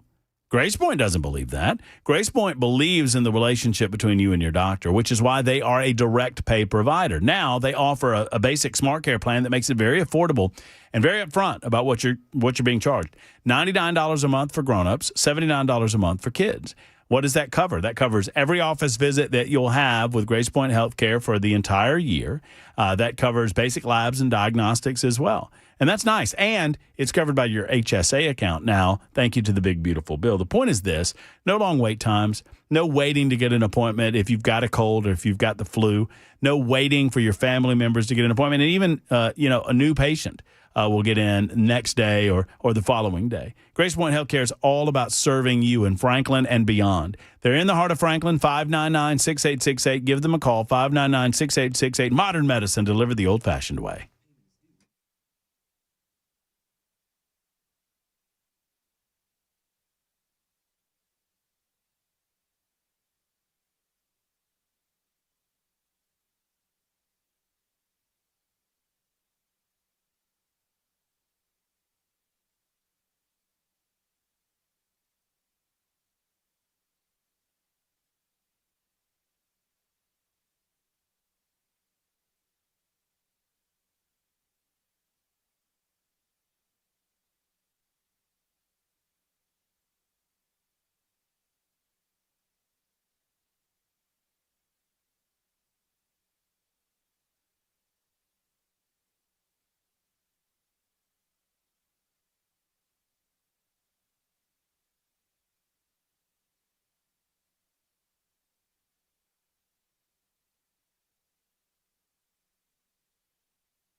Hey, by the way, I am alerted to this, and my good people up in Sumner County, give you a little heads up. There is a library. You know, we talked with Riley Gaines. She was just named on the library board of Sumner County, which is pretty cool for her. Just had a baby, too. She's a brand new mama. We had her on last week. The Sumner County Library Board meeting is happening tomorrow at 4 o'clock at the Sumner County Administration Building, which is in Gallatin. It's Riley Gaines' first meeting with the board. There are two items on the agenda. One, hiring library directors in Hendersonville and Westmoreland, and the other is the policy to remove transgender ideological books from the library in order to prevent tax dollars from purchasing or promoting these items. So those two items are on the agenda tomorrow night at 4 o'clock, and the folks up in Sumner County want everyone to know in Sumner County that if you want to go, it's open to the public. Belvedere Drive in Gallatin. It's the library board meeting in Sumner County happening tomorrow night at 4 o'clock. Fill that joint. Let them know how you feel about it all. Matt Murphy, Cameron Smith, 20 until the top of the hour. As promised, we'll get to your calls, and I'm going to go to Jeff, who's been holding the longest. Jeff, the floor is yours, my friend. How are you? Hey, doing real good. Hey, Matt, I've got an idea for Cameron's Halloween outfit. All right, let's hear it. This is going to be good. I think we should shave his head. Okay. Glue a horse's tail to his chin. Yeah. Have him and gargle some Drano, and he could go as Dale Jackson. That is hilarious. That took a turn. You didn't think I was going there, did you? No. Oh, our good friend Dale Jackson. Live, local, Dale Jackson. If you know, you know. Dale's a good friend. He's a talk show host in Chattanooga and Huntsville, Alabama. Yep. Yes. I like that. That was excellent. I thought you would. Cameron likes it even better, I think. But no, we're talking about this narco-terrorists and stuff, though. But, think about what all Obama did whenever he was doing this. He was actually taking out American citizens overseas with drone strikes and stuff. So, and he got away with it, basically. So, and I'm like you. I'm uncomfortable with him doing it the way they're doing it. If they're going to do something like this, they should at least wait till they get into U.S. waters and then take care of them or something. But, I don't see they necessarily having to do it in international waters. Well, we have the Coast Guard for that. Like, literally, that's how we handle it. All those videos you've seen of them, like, catching the submarine and the boats and stuff, they catch these things all the time. Like, it is run of the mill. No, we are deciding to make it a policy that the best way to handle the potential for drug dealers to coming toward our country is to kill them. Just unilaterally kill them. Yeah. And if we are going to have and for me, and you know what? I mean, I understand, and Jeff, thank you for the call. I understand the emotional response of screw them. I get it. And I'm kind of right there with you. But if it's going to be the policy of the United States of America to kill people in international waters that we deem a threat, is it too much to ask what the process is by which we deem them a threat? Is that too much to ask? No. I don't think it is. And I think all of us would be asking that question if this were Joe Biden's administration. All of us would be asking that question if it were a Democrat attempting to do these types of things. Now, you can make an argument that a Democrat would never do it, but for the purposes of our conversation, we trust this guy. I trust this guy. I trust this Department of Defense. I trust Pete Hegseth. That's all well and good, but the Constitution is there for a reason, too. I'm just cranky because I don't ever trust politicians. I just don't. Like, maybe it's like a trust but verify. Like, yeah, sure. Hey, I hear, but I've told you this. It's actually the politicians I like the most that I want to make sure that I'm verifying what they say because I'm not as vigilant. I'm not as critical. You know, if AOC comes out and says something, I'm like, I'm probably not going to like that. And then it has to I start there and then get to liking it. With Trump, it's like, well, I'll give you the benefit of the doubt. And then I got to get to a place where it's like, Right. And so I have to intentionally be critical. Stephen is next. Stephen wants to talk about drug dealers, too. Hey, Stephen. Hey, Matt, thanks for taking my call. Of course. I love this, man. This is at the top of my priority list on things that we should be doing. I know you guys are, into the legal matters and all that, but, I trust in my DEA agency. I trust in Tulsi Gabbard. I trust in all the hardworking narco officers out there that are fighting against this. And it is a war. It don't necessarily have to be boots on the ground. But at this point, I mean, if you was a somewhat innocent person and you were being asked to just get on this boat and take this boat across waters after you've already heard that these boats are getting blown to smithereens out in the middle of the ocean, I mean, what decision would you make? So, it's not like this is a cruise ship full of people and there's 2 or 3, narco terrorists on there with a bunch of cocaine. These boats are being sent, and I have faith in our system. I believe that, Trump is not telling everybody what to do, but he's giving them the okay. I think they know what they're doing. I haven't heard anything of any people that were murdered or killed innocently pushing any lawsuits against us or anything like that. They're dead. Well, their family or anybody else that, if you put yourself in their shoes, say your aunt went on a boat, got blown up by America, are you not going to fight for her? Are you not going to try to press charges or find somebody to speak out against that? I'm Aunt Margarita in Venice. Where do I file that lawsuit, Stephen? Well, I don't know, but I'm just saying. Hold on a second. But where would we file the lawsuit? It's a genuine question. I don't know either. Well, I don't know either, but I'm just looking at it like, So you think this is constitutional? Like it's totally kosher with due process of the Fifth Amendment that says no person shall be deprived of life, liberty, or property without due process of law. You think this satisfies I don't that? I don't think we're breaking any laws. I think we're, our intel. I think we have CIA, maybe FBI, DEA. They're watching this stuff. They're seeing it. That's why Trump came out talking about Maduro in the first place. They know that it's coming from there, along with other countries too. I think this is the first part in a multi-sting operation that we're not just helping our country. We're helping the world, and the most people should just be happy with it and fine with it until you start hearing something about innocent people being killed. But I'm sorry, a lot of people have smuggler's blues, but that's kind of like what it sounds like. So I just hope we keep this up and keep going after it. I just want my goal is to protect liberty from a growing threat of government. I almost said oppression. I don't think it's quite what I want, but overreach is a better word, right?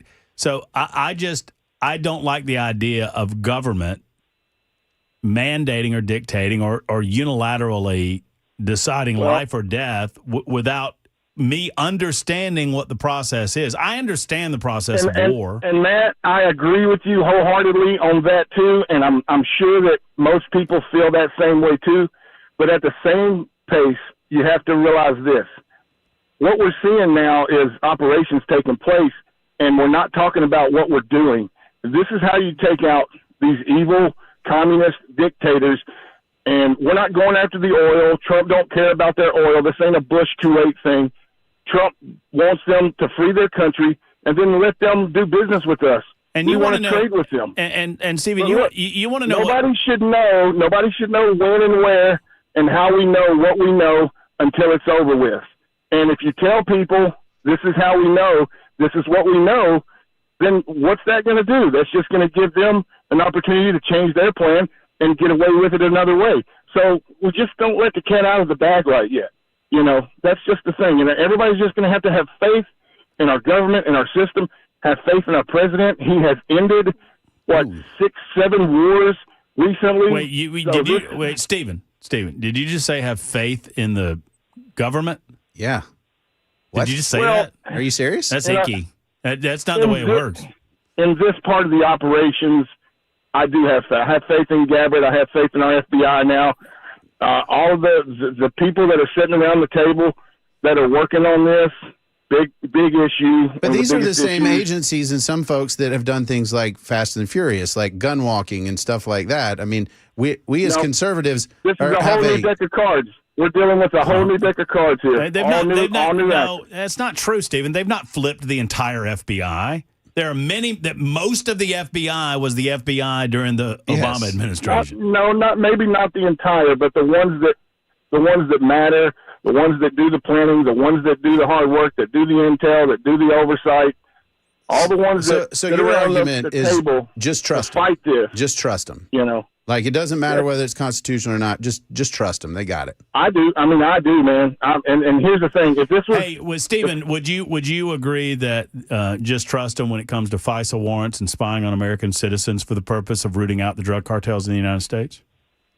Well, that was under a whole different thing. No. I'm talking about Trump. I'm talking about these people. It's still there. These decision makers, right? The FISA courts spying on American citizens for the purpose of rooting out drug cartels in the United States. Just trust them? They're not going to, but here's the thing. They're not just going to spy on every single American citizen, but if there are dirty actors within our country that need to be spied on, then I do agree with that. Yeah. Okay. I mean, if you're bringing any kind of substance into this country, if you're part of that operation, whether you're American or you're foreign, and you're bringing this substance in here and it's killing our people, it's killing our children. It's exact same. By the way, Stephen, the exact same justification that the Obama FBI used to spy on Donald Trump. The exact same justification is what you just said. Trust us. You just said it's the exact same word justification, for word for word. But it's a different. I'm telling you guys, we have a better force. We have a better force behind the wheel this time. Look, I trust. I got faith in him. I trust Trump. I do. I like Trump. I trust Trump. I'm just pointing out. I love you, buddy, and thank you for listening. But you just described the exact justification that was made for the spying and the wiretapping that went on at Trump Tower. Is that, hey, look, we've got to do this because there's foreign actors and Russia and bad. Right. They're like, trust us. We've got the rationale. It's somewhere. Remember Shifty Schiff was like, oh, yeah. We have all this documentation and stuff. It's in places. I mean, come on, guys. I do have faith that I do have faith that the purpose behind this is in good faith. Of course. I do believe that the goal is to root out the drug dealing cartels that are pushing their poison into the United States of America. And I'm glad for that. But the Constitution prevents, or at least it's there to act as a block of the by any means necessary mentality. And I do think this is a gray area. I think it's a gray area in that I don't know that we're doing anything extra constitutional, except I just want to see your thought process. I don't want to see sources and methods. I just need to see your legal argument behind your ability to call this a military action, but not necessarily trigger the need for Congress to authorize it. That's all I want. I think Trump was just feeling left out and wanted to do a regime change, and so. Here we go. My greatest fear, Cameron, seriously, my greatest fear is that someone's gotten to Trump and convinced him that the only way to root out the narcotics coming into the United States is for regime change in Venezuela. And this would be very unlike what he has done in his past. And then Colombia and then Mexico. Right. And then suddenly we got boots on the ground all over South America. That's my fear, that someone within the administration, I don't know who it would be, but someone within the administration has gotten to him in that level. We'll perhaps get to as many as we can. James and Mike and Josh, I don't know if I have time for you. It's 53 after the hour on Super Talk.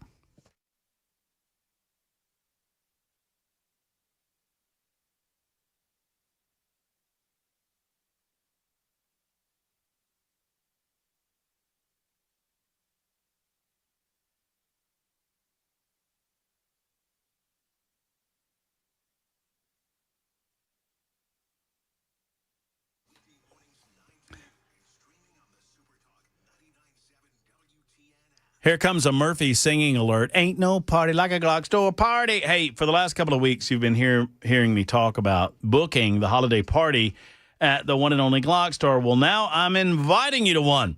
This year, Glock store is going to blow the doors off every Black Friday sale that you've ever been to. In fact, it's going to be more like a party than a sale. The details are just coming together, but if I had to guess, I'm thinking huge discounts on, well, everything, including Glocks, tons of giveaways, food, live music, tons of giveaways. Did I mention tons of giveaways? I hope I did. Tons of giveaways.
Selling your home can be stressful, but it doesn't have to be.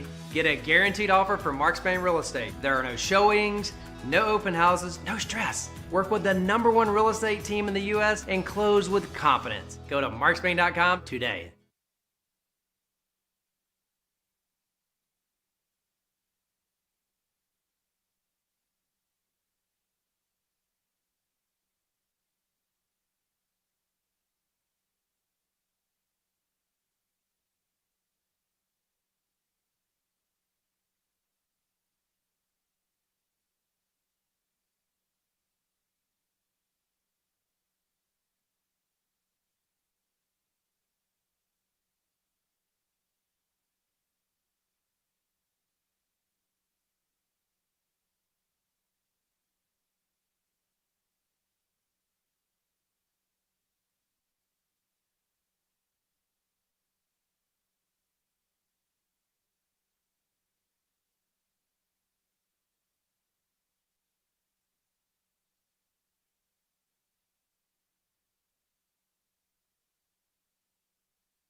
Hello, folks. Matt Murphy for Defend Systems. I want to talk to you folks who are decision makers at a school, at a church, or at a place of business. Brink Fiddler and Defend Systems are simply the finest company that I know to help prepare you in the unlikely event that something negative should happen in the workplace. A workplace violence situation, a gun-related situation, a medical situation that requires immediate assistance from you or your staff or a member of your team. That's what it's all about. Making sure that you're ready in the unlikely event that something negative should happen in your school, in your church, in your business, and any place that people gather. If you're a decision maker, you owe it to yourself to contact Defend Systems today. Go to defendsystems.com. That's defendsystems.com to find out more. I understand that, it's a frightening world out there, but hope is not a plan. It is time to get trained, and I encourage you to get trained with Defend Systems.